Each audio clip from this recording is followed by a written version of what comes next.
Hi hello ನಮಸ್ಕಾರ. ನಾನು ಅಭಿಷೇಕ್ ಶೃಂಗೇರಿ. ಇವತ್ತಿನ ಈ ಒಂದು ಸಂದರ್ಶನ ಅತ್ಯಂತ ವಿಶೇಷವಾಗಿರುವಂತದ್ದು. ಇತ್ತೀಚಿನ ದಿನಗಳಲ್ಲಿ ಒಂದು ದೇವಸ್ಥಾನ, ಒಂದು ಸನ್ನಿಧಾನ ಅತ್ಯಂತ ದೊಡ್ಡ ಮಟ್ಟದಲ್ಲಿ ರಾಜ್ಯ ರಾಷ್ಟ್ರ ಮಟ್ಟದಲ್ಲೂ ಕೂಡ ಹೆಸರನ್ನ ಮಾಡ್ತಾ ಇದೆ. ರಾಜ್ಯದ ಬೇರೆ ಬೇರೆ ಭಾಗಗಳಿಂದಲೂ ಕೂಡ ಈ ಒಂದು ದೇವಸ್ಥಾನಕ್ಕೆ ಸಾವಿರಾರು ಸಂಖ್ಯೆಯಲ್ಲಿ ಭಕ್ತಾದಿಗಳು ಬರ್ತಾ ಇರುವಂತದ್ದು.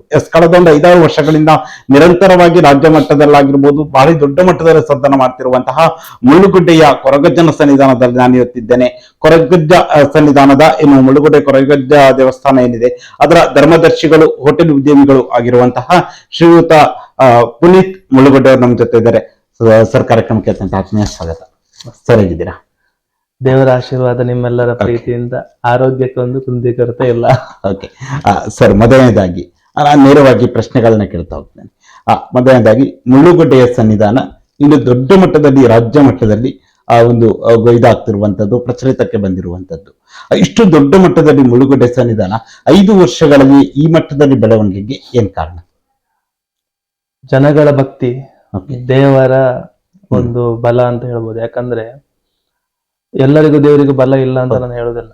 ಅವರವರು ಮಾಡುವಂತ ಪೂಜಾ ವಿಧಿ ಕ್ರಮಗಳು, ಈಗ ಹೇಗೆ ಹೇಳಿ ಅಂದ್ರೆ, ನಮ್ದಿಲ್ಲಿ ಒಂದು, ನಾನು ಮೊದ್ಲಿಂದ ನಮ್ದು ಇದೊತ್ತು ಅಂದ್ರೆ, ನಾವಿದು ದೇವಸ್ಥಾನವನ್ನ ಯಾವುದೋ ಒಂದು ವಿಚಾರಕ್ಕೆ, ಯಾವುದೋ ಒಂದು ಮಾಧ್ಯಮಕ್ಕೋಸ್ಕರ, ಪ್ರಚಾರಕ್ಕೋಸ್ಕರ ನನ್ಗೆ ಈ ಫೀಲ್ಡಿಗೆ ಬರ್ಬೇಕಂತ ಹೇಳಿ ನಾನು ಬರೋದಿಲ್ಲ ಅಂತ ಹಠವಾಗಿ ನಿಂತ.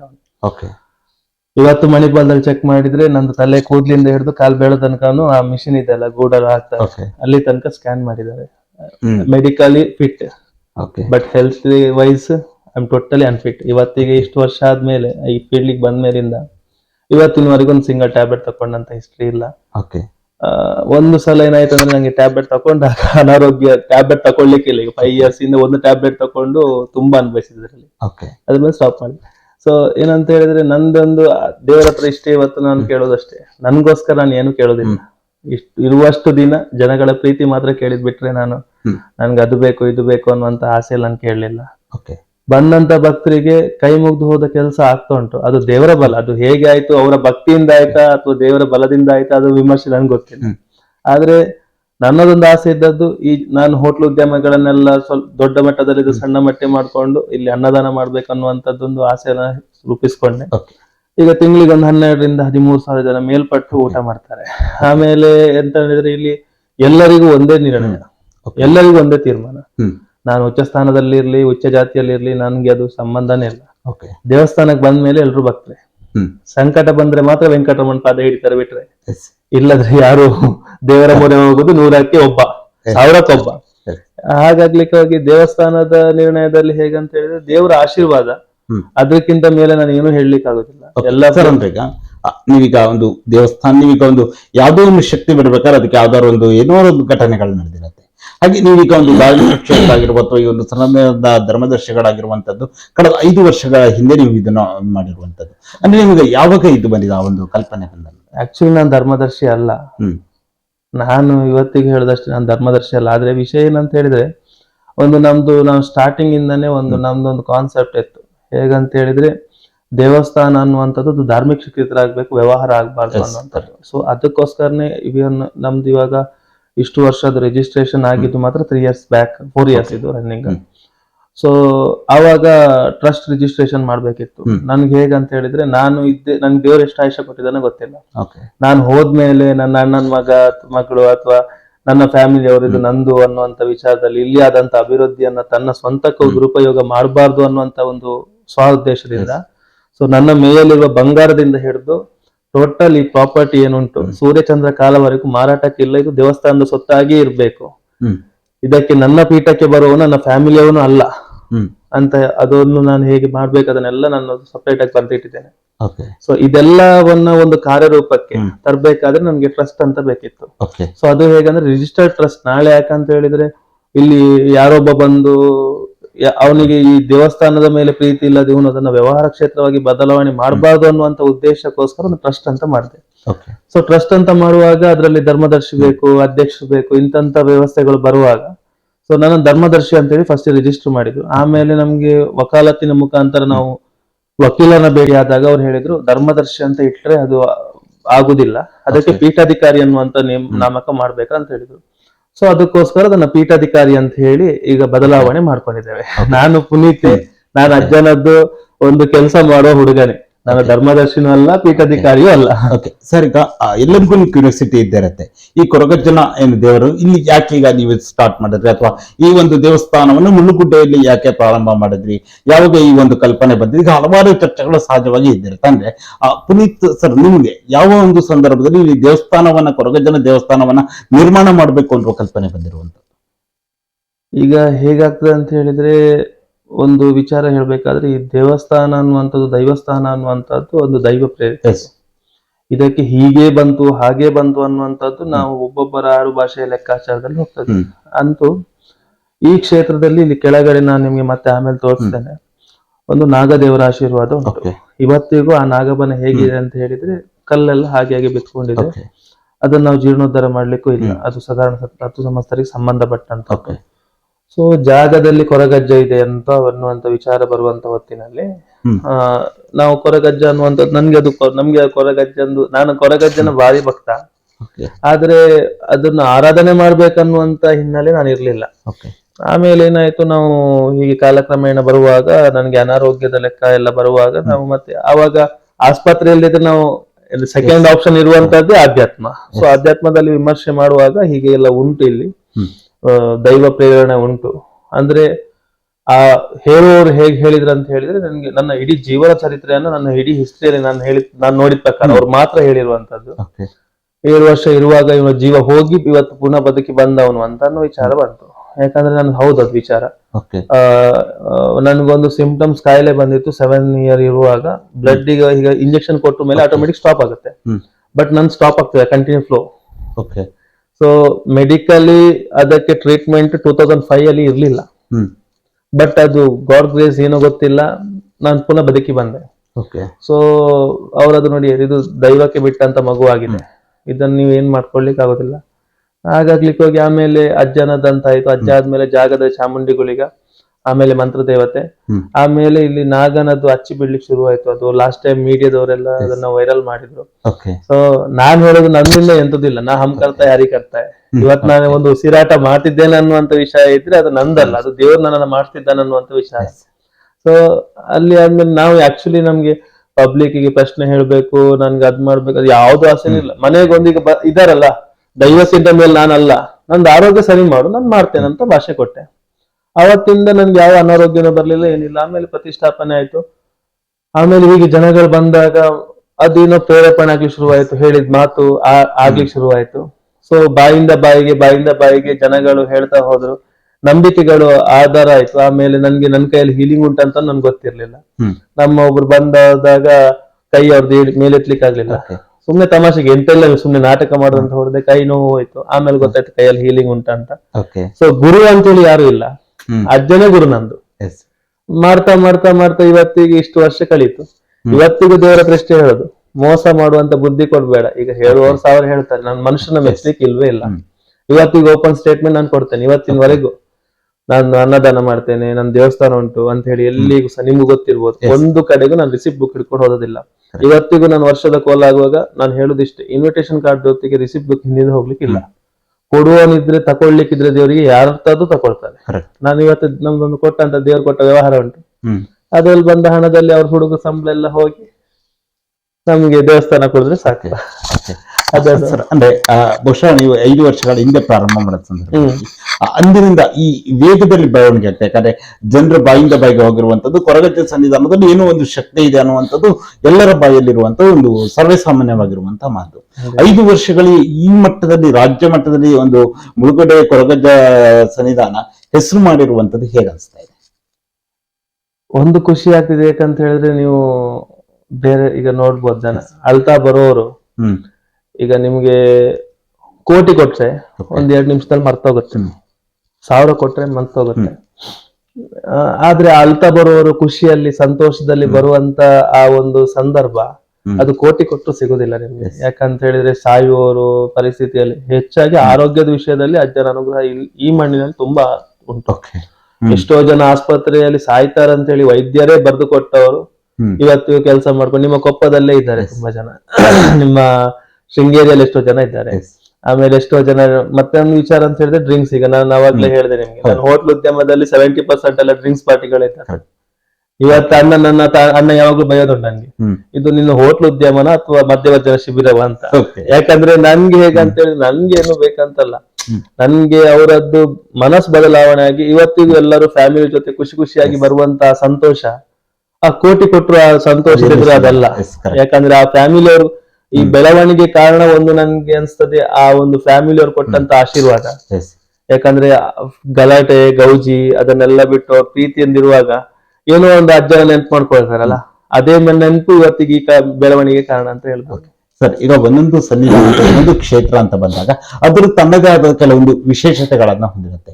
ಹಾಗೆ ಮುಳುಗುಡಿಯ ಕೊರಗಜ್ಜ ಸನ್ನಿಧಾನದ ಅತ್ಯಂತ ವಿಶೇಷತೆ ಏನು? ಅನ್ನದಾನ.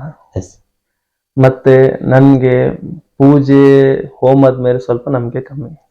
ಅಂದ್ರೆ ಮಾಡುವವ್ರನ್ನ ನಾನು ಮಾಡ್ಬೇಡಿ ಹೇಳುದಿಲ್ಲ, ನಾನ್ ಸ್ವಲ್ಪ ಕಮ್ಮಿ. ನಂಗಂದ್ರೆ ಆಡಂಬರದ ಪೂಜೆಗಿಂತ ನಾನು ಹೇಳುವಂತದ್ದು ಇಷ್ಟೇ, ಭಕ್ತಿಯಿಂದ ಮಾಡುವಂತ ಪೂಜೆ, ಭಕ್ತಿಯಿಂದ ಮಾಡೋ ಪೂಜೆ, ನಮಸ್ಕಾರದಿಂದ ಒಂದು ಭಕ್ತಿಯಿಂದ ಮಾಡುವಂತ ಪೂಜೆಗಿಂತ ದೊಡ್ಡದು ಯಾವುದೂ ಅಲ್ಲ. ಅದಕ್ಕಿಂತ ದೊಡ್ಡದು ಯಾವುದೂ ಶ್ರೇಷ್ಠ ಇಲ್ಲ. ನಾವು ದೇವರಿಗೆ ಕೊಟ್ರೆ ದೇವ್ರು ಕೊಟ್ಟದನ್ನೇ ವಾಪಸ್ ಕೊಡ್ಬೋದು.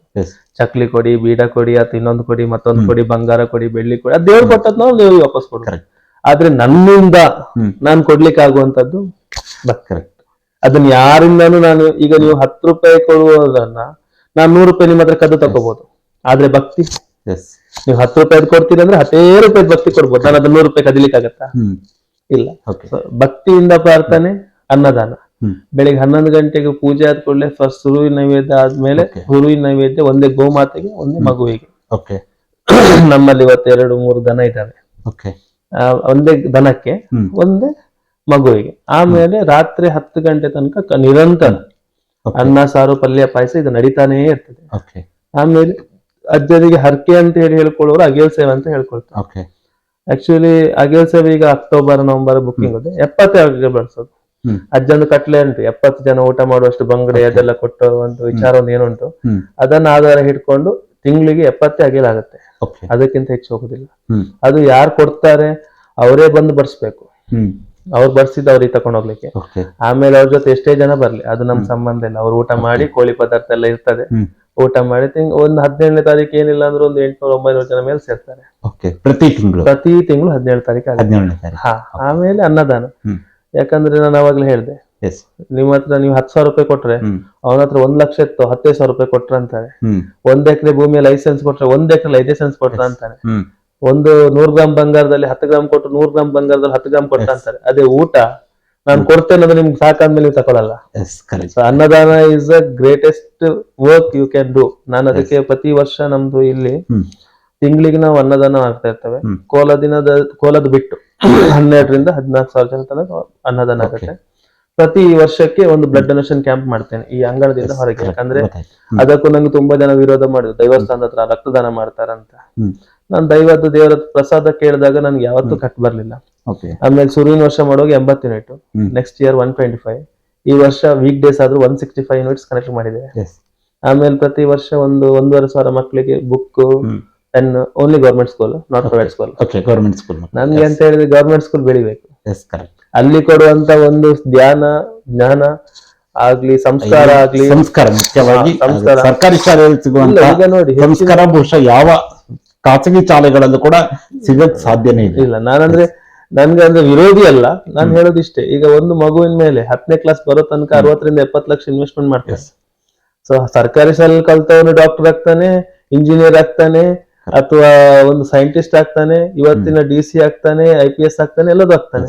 ಸೊ 10ನೇ ಕ್ಲಾಸ್ ತನಕ ಹಾಕುವಂತ ಇನ್ವೆಸ್ಟ್ಮೆಂಟ್ ಆ ಮಗು ಹೆಸರಲ್ಲಿ ಇನ್ಶೂರೆನ್ಸ್ ಏನಾದ್ರು ಮಾಡಿಟ್ರೆ 10ನೇ ಕ್ಲಾಸ್ ಮುಗಿಯುವಾಗ ಮೋರ್ ದನ್ 70-80 ಲ್ಯಾಕ್ಸ್ ಆಗುತ್ತೆ. ಸೊ ಅವ್ನು PUC ಹೋಗಿ ಅವನದ್ದು ಏನು ನೆಕ್ಸ್ಟ್ ಸ್ಟೆಪ್ ಉಂಟಾ, ಅವನಿಗೆ ಅದಕ್ಕೆ ಹಣದ ಕೊರತೆ ಆಯ್ತು, ಇನ್ನೊಂದಾಯ್ತು, ಮತ್ತೊಂದಾಯ್ತು ಅಂತ ಟೆನ್ಷನ್ ಇಲ್ಲ. ಸೊ ಅದೇ ಬಂಡವಾಳ ಹಿಡ್ಕೊಂಡು ಅವನು MBBS ಮಾಡ್ಬೋದು, ಡಾಕ್ಟರ್ ಮಾಡ್ಬೋದು. ಇವತ್ತು ಹೇಗಂದ್ರೆ ನಮ್ದು ಎಲ್ಲ ಕಡೆ ಹೇಗಿದೆ ರೆಪ್ಯುಟೇಷನ್. ನಾನಾಗಿ ಬದುಕ್ತಿಲ್ಲ, ಬೇರೆಯವರಿಗೋಸ್ಕರ ನಾನು ಬದುಕ್ತಿದ್ದೆ. ನನ್ನ ಕಾನ್ಸೆಪ್ಟ್ ಇಲ್ಲ, ನನ್ಗೋಸ್ಕರ ನಾನು ಬದುಕೊಂಡು. ಅವನು ಇನ್ನು ಈಗ ನನ್ನನ್ನು ಎಲ್ಲ ಹೊಗಳ್ತಾರ ಅಂತ ಹೇಳಿದ್ರೆ ನಿಮ್ಮ ಮೀಡಿಯಾದಲ್ಲಿ ಎಷ್ಟೋ ಜನ ಬೈಬೋದು. ನನ್ನ ಬಗ್ಗೆ ಹತ್ತಿರದಲ್ಲಿ ನೋಡಿದವನು ಬೈಯೋದಿಲ್ಲ. ಯಾರೋ ದೂರದಲ್ಲಿ ಕೂತ್ಕೊಂಡು ಏನೋ ಮಾತಾಡ್ತಾನ ಅಂತ ಹೇಳಿದ್ರೆ ಅವನಿಗೆ ಕೆಲಸ ಇಲ್ಲ, ಮಾತಾಡ್ಲಿ. ಎಸ್, ನಾನು ಆ ವಿಚಾರನೆ ತಗೊಳ್ಳೋದಾದ್ರೆ, ಈಗ ಒಂದು ಯಾವುದೇ ಒಂದು ಕ್ಷೇತ್ರದ ಇದ ಸಂದರ್ಭದಲ್ಲಿ ಅದು ಧಾರ್ಮಿಕ ಕ್ಷೇತ್ರ ಆಗಿರ್ಬೋದು, ಬೇರೆ ನಮ್ಮ ಮಾಧ್ಯಮ ಕ್ಷೇತ್ರನೇ ಆಗಿರ್ಬೋದು, ಬೇರೆ ಯಾವುದೇ ಕ್ಷೇತ್ರವನ್ನು ತಗೊಂಡು ಕೂಡ ಅಲ್ಲಿ ಕೆಲವೊಂದು ಆರೋಪಗಳು ಬರ್ತವೆ, ಕೆಲವೊಂದು ಪ್ರಚಾರಗಳಿರುತ್ತೆ, ಕೆಲವೊಂದು ಹೆಚ್ಚಾಗಿ ಅಪಪ್ರಚಾರಗಳು ಕೂಡ ಸರ್ವೇ ಸಾಮಾನ್ಯವಾಗಿ ಸಾರ್ವಜನಿಕ ಜೀವನದಲ್ಲಿ ಇದ್ದಂತ ವ್ಯಕ್ತಿಗಳಿಗೆ ಬರುವಂತದ್ದು 100ಕ್ಕೆ 100 ಬಂದೇ ಬರುತ್ತೆ. ಆ ರೀತಿಯಾಗಿ ಬಂದ ಕೆಲವೊಂದು ಅಪಪ್ರಚಾರಗಳು ಬರುತ್ತೆ, ಅವನ್ನೆಲ್ಲ ಯಾವ ರೀತಿಯಾಗಿ ತಗೊಳ್ತೀರಾ? ಸತ್ಯ ಹೇಳ್ಬೇಕಾದ್ರೆ ಶುರುಗೊಂದ್ಸಲ ಬೇಜಾರಾಗತ್ತೆ, ಓಕೆ ಓಪನ್ ಹೇಳ್ತೇನೆ. ಓಕೆ. ಅಂದ್ರೆ ಈಗ ಹೇಗಂತ ಹೇಳಿದ್ರೆ, ನಾನೊಂದು ಕೊಲೆ ಮಾಡಿದ್ರೆ ನೀನ್ ಕೊಲೆಗಾರ ಅಂದ್ರೆ ಬೇಜಾರಾಗಲ್ಲ. ಎಸ್. ಕೊಲೆ ಮಾಡದೆ ಅಪವಾದ ಯಾರೋ ತಲೆ ಹಟ್ಟು ಅದನ್ನ ನನ್ನ ತಲೆ ಕಟ್ಟಿದಾಗ ಸ್ವಲ್ಪ ಬೇಜಾರಾಗತ್ತೆ. ಆಮೇಲೆ ನಾನೇ ಅನ್ಸ್ಕೊಳ್ತೇನೆ, ಈಗ ನನ್ನ ಮುಂದೆ ಮಾತಾಡಿದ್ರೆ ನಾನು ಅದಕ್ಕೆ ಉತ್ತರ ಕೊಡ್ಬೋದು. ಯಾರೋ ಒಬ್ಬ ಕಳ್ಳ ಕತ್ಲಲ್ಲಿ ಕೂತ್ಕೊಂಡು ಮಾತಾಡುವಂತ ವಿಚಾರ ಬಂದಾಗ ಕಳ್ಳ ಅಂತ ಹೇಳುದಿಲ್ಲ, ಯಾಕಂದ್ರೆ ಅವರಿಗೆ ದೇವ್ರ ಬುದ್ಧಿ ಕೊಟ್ಟದ್ದು, ಅವರಲ್ಲಾದ್ರೆ ಇನ್ನೊಬ್ಬ ಮಾತಾಡ್ತಾನೆ ನನ್ನ ಬಗ್ಗೆ ಅಷ್ಟೇ, ಅದು ದೇವ್ರು ಮಾಡಿಸುವಂತದ್ದು. ಆವಾಗ ನಾನು ಇಷ್ಟೇ ಅನ್ಸ್ಕೊಳ್ಳುವಂತದ್ದು, ನಾನ್ ಮಾಡಿದ್ರೆ ಅದ್ ನನ್ಗೆ, ನಾನ್ ಮಾಡಿಲ್ಲ ಆದ್ರೆ ನನ್ ಹಿಂದೆ ಇರುವಂತದ್ದು ನನ್ನ ಶಕ್ತಿಗಳು. ನೀನ್ ಹೋಗ್ ಮಗ ಅಂತ ನನ್ನ ಹಿಂದೆ ಯಾವಾಗ್ಲೂ ಇರುವಂತದ್ದು ನನ್ನ ನಂಬಿದ ಶಕ್ತಿಗಳು. ಅವರಿಗೆ ಅದು ಹೇಳಿದ್ದು ಸರಿ ಆದ್ರೆ ಸರಿ, ನಾನು ತಪ್ಪು ಮಾಡಿದೆ, ನನ್ಗೆ ಅದಕ್ಕೆ ಶಿಕ್ಷೆ ದೇವ್ರು ಕೊಡ್ಲಿ. ಇಲ್ಲಿದ್ರೆ ಅವ್ರ ಹಿಂದೆ ನೋಡ್ಕೊಳ್ತಾರ ಅಂತ ಹೇಳಿ ಸುಮ್ನೆ ಮೂವ್ ಆನ್ ಆಗ್ತೇನೆ. ಮತ್ತೆ ಅಂದ್ರೆ ಸರ್ವೇ ಸಾಮಾನ್ಯ ಮನುಷ್ಯ ಅಂದ ಕೂಡಲೇ ಮಾಡಿದ ತಪ್ಪು ಹೇಳಿದ ಕೂಡಲೇ ಹರ್ಟ್ ಆಗ್ತದೆ. ಅಂದ್ರೆ ಇವತ್ತಿನವರೆಗೂ ನಾನು ಯಾವ ದೇವಸ್ಥಾನದಲ್ಲಿ ಆಗ್ಲಿ ಯಾವ ಕ್ಷೇತ್ರದಲ್ಲಿ ಬಂದು ನಾನು ತಯಾರು. ನಾನು ಇದೇ ಹೇಳೋದು, ನಾನ್ ಮಾಡಿಲ್ಲದ್ದು ನೀವು ಹೇಳಿದ್ದು ಹೌದಾದ್ರೆ ನಾನು ಮಾಡಿಲ್ಲ ಅಂತ ನಾನು ಪ್ರಮಾಣ ಮಾಡ್ತೇನೆ, ಹೇಳಿದವನು ಪ್ರಮಾಣ ಮಾಡ್ಬೇಕು. ನಾನು ಯಾವ ಕ್ಷೇತ್ರ ಹೇಳಿದ್ರು ನಾನು ಬರ್ತೇನೆ. ಯಾವ್ದಾರ ಒಂದು ಘಟನೆ ಅಥವಾ ಕಳೆದೊಂದು 5 ವರ್ಷಗಳ ಒಂದು ಜರ್ನಿಯಲ್ಲಿ ಯಾವ್ದಾರ ಒಂದು ಘಟನೆ ತುಂಬಾ ಮನಸ್ಸಿಗೆ ನೋವಾಗಿರುವಂತದ್ದು, ಇದು ನಾನು ಮಾಡಿಲ್ಲ ಅಂದ್ರೂ ಕೂಡ ಅದು ನನ್ನ ಮೇಲೆ ಅಪವಾದ ಮತ್ತೆ ಯಾವ್ದಾರ ಒಂದು ಇನ್ಸಿಡೆಂಟ್? ಹೌದು, ಅಂದ್ರೆ ತುಂಬಾ ಕೆಲವೊಂದು ವಿಚಾರ ಹೇಳ್ಕೊಳ್ಳುವಾಗಿಲ್ಲ, ಯಾಕಂದ್ರೆ ಹೇಗಾಗ್ತದೆ ಅಂತ ಹೇಳಿದ್ರೆ, ಇಷ್ಟುವರೆಗೂ ನನ್ನ ಈಗ ಒಂದು 150-200 ಹುಡುಗರಿದ್ದಾರೆ, ಎಲ್ಲ ಏನೇನೋ ಮಾಡಿ ಮುಳ್ಳುಗುಡ್ಡೆ ಅಂದ್ರೆ ಪರ್ಮನೆಂಟ್ ಡಿವೋಟೀಸ್ ಅಂತ ಹೇಳಿ 500 ಜನ ತನಕ ಇದ್ದಾರೆ, 1,000 ಜನ. ಸಿಂಗಲ್ ಪರ್ಸನ್ ಹತ್ರ ನಾನು ಯಾವತ್ತಾದ್ರೂ ಒಬ್ರಿಗೆ ಹರ್ಟ್ ಆಗುವ ಹಾಗೆ ಮಾತಾಡಿದ್ದಾಗ್ಲಿ, ಅಥವಾ ಒಬ್ರಿಗೆ ಮನಸ್ಸಿಗೆ ಬೇಜಾರಾಗುವ ಹಾಗೆ ಮಾಡಿದ್ದಾಗ್ಲಿ, ಅಥವಾ ಇಷ್ಟು ಜನರ ಹತ್ರ ಒಬ್ಬರ ಹತ್ರ ಯಾರತ್ತಾದ್ರೂ ನನ್ಗೆ ಹಣ ಕೊಡು, ಸಾಲ ಕೊಡು ಅಂತ ಹೇಳಿದ್ದಾಗ್ಲಿ ನಾನು ಮಾಡ್ಲಿಲ್ಲ. ನನ್ನ ಹಿಂದೆ ಯಾರು ಮಾಡಿದಾರೆ ನನ್ಗೆ ಗೊತ್ತಿಲ್ಲ, ಅವ್ರಿಗೆ ಕೊಡ್ಲಿಕ್ಕೆ ಉಂಟು, ಇವ್ರಿಗೆ ಕೊಡ್ಲಿಕ್ಕೆ ಉಂಟು ಅಂತ ಹೇಳಿ ನನ್ನ ಹೆಸರಲ್ಲಿ ತಕೊಂಡವ್ರು ಇದ್ದಾರೆ. ಆಮೇಲೆ ಸಿಕ್ಕಾಕೊಂಡು ಆಮೇಲೆ ನಾನು ಬೈಗೋದು ಉಂಟು ಅವರಿಗೆ. ಅಂದ್ರೆ ನಾನು ಪರ್ಸನಲಿ ಹೋಗಿ ತಕೊಂಡದಲ್ಲ. ಈಗ ಉದಾಹರಣೆ ಹೇಳ್ಬೇಕಾದ್ರೆ, ನಿಮ್ಮ ಹತ್ರ ಬಂದು ಇನ್ನೊಬ್ರು ಬಂದು ಹೇಳುದು, ಗುರುಗಳು ಹೇಳಿದ್ದಾರೆ, ಅಣ್ಣ ಹೇಳಿದ್ದಾರೆ, ಅವ್ನು ಸ್ವಲ್ಪ ಅರ್ಜೆಂಟ್ ಉಂಟಂತೆ ಹಣ ಕೊಡಿ ಅಂತ ಹೇಳಿ ಹಾಗೆಲ್ಲ ಮಾಡಿದವರು ಕೆಲವರು ಫೇಸ್ಬುಕ್ ಅಲ್ಲೆಲ್ಲ ಮುಳ್ಳುಗುಡ್ಡೆ ಕೊರಗಡ್ಡೆ ಕ್ರೆಡಿಟ್ ಕೋಆಪರೇಟಿವ್ ಸೊಸೈಟಿ ಅಂತ ಹೇಳಿ ಮಾಡಿ, ನಾವು ಲೋನ್ ಕೊಡ್ತೇವೆ ನಮ್ಗೆ ಹಣ ಕೊಡಿ ಅಂತ ಹೇಳುವಂತದ್ದು. ಆಮೇಲೆ ನಾವು ಮುಳ್ಳುಗುಡ್ಡೆಯಲ್ಲಿ ಇಂಥ ಸೇವೆ ಕೊಟ್ಟಿದ್ದೇವೆ, ನಮ್ಗೆ ನನ್ನ ಕೈಯಲ್ಲಿ ಕೆಲಸ ಉಂಟು, ನೀವು ಇಷ್ಟ ಹಣ ಕೊಡಿ, ನಾನು ಗವರ್ಮೆಂಟ್ ಕೆಲಸ ಮಾಡಿ ಕೊಡ್ತೇನೆ ಅಂತ ಹೇಳೋದು. ಇಂಥದ್ದೆಲ್ಲ ಕೆಲವರು ಮಾಡಿದ್ದಾರೆ. ಆದ್ರೆ ಮಾಡಿದ್ದು ದೇವ್ರು ನೋಡ್ಕೊಳ್ತಾನೆ ಅನ್ಬಯಸ್ತಾರೆ ಅವರು. ಅದು ನಾನು ಅವರು ತಪ್ಪು ಮಾಡಿದ ಶಿಕ್ಷೆ ಅದು ಖಂಡಿತ ಇವತ್ತಲ್ಲ ನಾಳೆ ಅದು ಖಂಡಿತ ಸಿಗ್ತದೆ. ಅಂದ್ರೆ ಅಂತಂತ ವಿಷಯಗಳು ಬೇಜಾರಾಗುತ್ತೆ. ಆಮೇಲೆ ನಾನು ಸ್ವಲ್ಪ ನಾನು ಹೇಳ್ತೇನೆ, ನಾನು ಬೇರೆ ತರ ಚಂದ ಇಲ್ಲ, ಕರ್ರಾಗಿದ್ದೇನೆ, ಫುಲ್ ಕೂದಲು ಇಟ್ಕೊಂಡು ನನ್ನ ಕಣ್ಣ ನೋಡುವಾಗ ರೌಡಿ ತರ ನೋಡ್ತಾರೆ, ಅಂತದ್ದೆಲ್ಲ ಕಮೆಂಟ್ಸ್. ಆಮೇಲೆ ಅದೇ ಅಂತದ್ದೆಲ್ಲ ಬರುವಾಗ ನಾನು ಮಾಡ್ತಿರೋದಿಲ್ಲ. ನನ್ಗೆ ಆಕ್ಚುಲಿ ಹೇಳ್ತೇನೆ, ನಂಗೆ ಹೋಟ್ಲ್ ಉದ್ಯಮ ಚೆನ್ನಾಗಿತ್ತು, ಅದ್ರಲ್ಲಿ ಇವತ್ತು ನೆಮ್ಮದಿ ಉಂಟು, ಅದ್ರಲ್ಲಿ ಸ್ವಲ್ಪ ಅಂದ್ರೆ ಕಿರಿಕಿರಿ ಜಾಸ್ತಿ. ಇವತ್ತು ಹೋಟ್ಲ್ ಉದ್ಯಮ ನಾನು ಮಲಗೋದು 3 ಗಂಟೆ 4 ಗಂಟೆ, ನೀವು ಯಾರ ಹತ್ರ ಬೇಕಾದ್ರೂ ಕೇಳ್ಬೋದು. ಎನಿ ಟೈಮ್ 3 to 4 ಅವರ್ಸ್ ಮೇಲೆ ಮಲಗಲ್ಲ, ದಿನಕ್ಕೆ 2-1 ಹೊತ್ತು ಊಟ ಮಾಡ್ತೇನೆ. ಸೊ ನಾನು ಹೇಳುದು, ಹಣ ಮಾಡ್ಲಿಕ್ಕೆ ಮಾಡಿದ್ರು, ಈ ಕ್ಷೇತ್ರ ಹಣ ಮಾಡ್ಲಿಕ್ಕೆ ಮಾಡಿದ್ರು, ಆ ತರ ಆಯ್ತು ಈ ತರ ಆಯ್ತು. ನಾನ್ ಎಲೆ ಅಡ್ಕ ಹಾಕೊಂಡು ಹಲ್ ಕೆಂಪ್ ಮಾಡ್ಕೊಂಡು ತಿರುಗುವವನಿಗೆ ಹಣ ಮಾಡಿ ಏನ್ ಮಾಡ್ಲಿಕ್ಕೆ ಆಗತ್ತೆ ಸರ್ ಹೇಳಿ? ಈಗ ನನ್ನ ಏಜಿಗೆ ನಿಮ್ಮ ಏಜಿಗೆ ಈಗ ಎಲ್ಲ ಪಾರ್ಟಿ, ಪಬ್ಬು, ಪಿಕ್ಚರ್, ಅದು ಇದು ಅಂತ ಹೋಗ್ತಾರೆ. ನಮ್ಗೆ ಅದೆಲ್ಲ ಯೋಗ ಇಲ್ಲ. ಈಗ ಹಣ ಮಾಡಿ ಏನ್ ಮಾಡ್ಲಿ? ನನ್ನ ಹೆಸರಲ್ಲಿ ಒಂದು ಭೂಮಿ ಇಲ್ಲ, ನನ್ನ ಹೆಸರಲ್ಲಿ ಇದೆಲ್ಲ ಹೋಟ್ಲ್ ಮಾಡ್ತಿರುವಾಗ ಇದ್ದಂತ ಬಂಗಾರ ಬಿಟ್ರೆ ಅದ್ರಲ್ಲಿ ಈಗ ಕೆಲವು ದೇವಸ್ಥಾನಕ್ಕೆಲ್ಲ ಕೊಟ್ಟು ಈಗ ಸ್ವಲ್ಪ ಕಡಿಮೆನೆ, ಸ್ವಲ್ಪ ಉಂಟು ಬಿಟ್ರೆ ಜಾಸ್ತಿ ಏನಿಲ್ಲ. ಆಮೇಲೆ ಹಣ ಮಾಡಿ ಏನ್ ಮಾಡ್ಲಿ? ನನ್ನ ಹೆಸರಲ್ಲಿ ಇನ್ಶೂರೆನ್ಸ್ ಇಲ್ಲ, ನನ್ನ ಅಪ್ಪ ಅಮ್ಮನ ಹೆಸರಲ್ಲಿ ಇನ್ಶೂರೆನ್ಸ್ ಇಲ್ಲ. ಅಣ್ಣ ದುಡ್ದದ್ದು ಅವನ ಖರ್ಚಿಗೆ ಅವ್ನು ನೋಡ್ಕೊಳ್ತಾನೆ. ಮತ್ತೆ ನಂಗೆ ಅಷ್ಟು ಹಣ ಇದ್ರೆ ನಾನು ಅಣ್ಣನನ್ನ 3 ವರ್ಷ ತನಕ ಜಯಲುಕಾಸ್ ಬ್ಯಾಂಗ್ಳೂರ್ ವರ್ಕ್ ಮಾಡಿದ. ತಂಗಿ ಇವತ್ತಿಗೂ KS Agri ವರ್ಕ್ ಮಾಡ್ತಿದ್ದಾಳೆ. ನಮ್ಗೆ ಇಷ್ಟು ಹಣ ಇದ್ರೆ ಅವಳ 25,000 ರೂಪಾಯಿ ಸಂಬಳಕ್ಕೆ ನಾವು ಮಂಗಳೂರಲ್ಲಿ ದುಡಿಸ್ಬೇಕಂತ ಇರ್ಲಿಲ್ಲ. ಅದೆಲ್ಲ ತುಂಬಾ ಹರ್ಟ್ ಆಗ್ತದೆ. ಯಾಕಂದ್ರೆ ನಾನು ಮಾಡಿದ್ರೆ ಹೌದು. ಈಗ ಯಾರನ್ನ ಒಬ್ನ ಬಂದಾಗ ನಿಂಗೆ ದೋಷ ಆಗಿದೆ, ಪೂಜೆ ಮಾಡ್ಬೇಕು, ಹೋಮ ಮಾಡ್ಬೇಕು, 25,000 ಕೊಡು, 30,000 ಕೊಡು. ಇಷ್ಟು ತನಕ ನನ್ನ ಹಿಸ್ಟ್ರಿಯಲ್ಲಿ ಯಾರ ಹತ್ರ ಬೇಕಾದ್ರೆ ಕೇಳಿ ನಾನು ಒಬ್ರಿಗೂ ಪೂಜೆ ಹೇಳಲಿಲ್ಲ. ನಾನು ಇಲ್ಲಿ ಇದು ಮಾಡಿಸಿ, ಇಲ್ಲ ಅದು ಮಾಡಿಸಿ, ಅಜ್ಜನಿಗೆ ಒಂದು ಅಗಲ್ ಸೇವೆ ಕೊಡಿ, ಅದು ನಿಮ್ ಕೆಲಸ ಆದ್ರೆ ಅಂತ ಕೇಳ್ತೇನೆ. ಯಾಕಂತ ಹೇಳಿದ್ರೆ ಅವ್ರಿಗೆ ಒಂದು ಸೇವೆ, ಅದು ಬಾಯಿ ಮಾತಲ್ಲಿ ಬರುವಂತ ಸೇವೆ ಅದು. ಅಜ್ಜನಿಗೆ ಒಂದು ಅಗಲ್ ಸೇವೆ ಕೊಡಿ ಬಿಟ್ರೆ ತಿಂಗಳು ಇಷ್ಟು ಕೋಲ್ ಆದದ್ದು, ಇಷ್ಟು ಜನ ಕೋಲ್ ಅದು ಇಷ್ಟೇ ಕೊಡ್ತೇನೆ. ಒಬ್ರ ಹತ್ರ ನಾನು ಹಣ ಕೊಟ್ಟು ನಾನು ಹೇಳಿ ಅವ್ರು ಕೋಲ ಮಾಡಿಸಿದ್ ಹೇಳಿದ್ರೆ ನಾನು ಇವತ್ತಿಂದ ಈ ಫೀಲ್ಡ್ ಬಿಟ್ಬಿಡ್ತೇನೆ. ಇವತ್ತಿನವರೆಗೂ ಕೋಲದ ಖರ್ಚು ಅವ್ರಿಗೆ ಅಪ್ ಟು ಡೇಟ್ ಕೊಡ್ತೇನೆ. ಪ್ರತಿ ಕೋಲದಲ್ಲಿ 30,000 ರಿಂದ 35,000 ರೂಪಾಯಿ ಮೇಲೆ ನನ್ನ ಕೈಯಲ್ಲಿ ಹೋಗ್ತದೆ. ಹುಡುಗರು ನನ್ಗೆ ಬೈತಾರೆ, ಅವ್ರು ಕೋಲ ಮಾಡಿ ನೀವ್ ಯಾಕೆ ಹಣ ಹಾಕ್ತೇವೆ ಗುರುಗಳೇ ಅಂತ. ಆದ್ರೆ ನನ್ಗದು ನನ್ನ ಅಜ್ಜನಿಗೋಸ್ಕರ ನಾನು ಕೊಡುವಂತದ್ದು. ಮತ್ತೆ ಯಾರಿಗೂ ಮೆಚ್ಚಿಸ್ಲಿಕ್ಕೆ ಯಾರು, ಇವತ್ತು ನೀವು ಕೇಳಿದಕ್ಕೆ ನಾನು ಇಷ್ಟೆಲ್ಲ ಹೇಳ್ತೇನೆ ಅಂದ್ರೆ ಒಳಗಿನ ನೋವು ಒಂದೇ ಸಲ ಹೊರಗೆ ಬಂತು. ಅಂದ್ರೆ ಇಷ್ಟು ನೋವನ್ನ ನಾನು ಒಳಗಡೆ ಯಾಕಂದ್ರೆ ನನಗೂ ಕೂಡ ಈ ಸಾರ್ವಜನಿಕ ಇದ್ದ ಸಂದರ್ಭದಲ್ಲಿ, ಜೀವನದಲ್ಲಿದ್ದ ಸಂದರ್ಭದಲ್ಲಿ, ಧಾರ್ಮಿಕ ಕ್ಷೇತ್ರ ಆಗಿರ್ಬೋದು, ಕೆಲವೊಂದು ಸಹಜವಾಗಿ ಕೆಲವೊಂದು ಇದು ಬಂದೇ ಬರ್ತವೆ. ಏನು ಅಪವಾದನೆಗಳು ಏನು ಇಲ್ಲಿ ಇಲ್ಲ ಅಂದ್ರೂ ಕೂಡ, ತಪ್ಪು ಮಾಡಿಲ್ಲ ಅಂದ್ರೂ ಕೂಡ ಕೆಲವೊಂದ್ ಸರಿ ಬಂದೇ ಬರುತ್ತೆ. ಹಾಗಾಗಿ ಕೇಳಿರುವಂತದ್ದು. ಇಲ್ಲ ಅದಂದ್ರೆ ಅದು ನೋವು ತುಂಬಾ ಆಗತ್ತೆ. ಯಾಕಂದ್ರೆ ಮಾಡದಿದ್ದ ತಪ್ಪನ್ನು ಹೇಳುವಾಗ ನಾನು ಎಲ್ಲೂ ತಪ್ಪು ಮಾಡಿದೇನಾ ಅನ್ನುವಂತ ಭಾವನೆ ಬರ್ತದೆ. ಕೆಲವು ಸಲ ಹೇಗೆ ಅನ್ಸ್ತದೆ ಅಂತ ಹೇಳಿದ್ರೆ, ಇದೆಲ್ಲ ಯಾವ್ದು ಬ್ಯಾಡ್ ಆಯ್ತು ನನ್ಗೆ, ನಾನು ಯಾಕೆ ಇದೆಲ್ಲ ಮಾಡಿದೆ.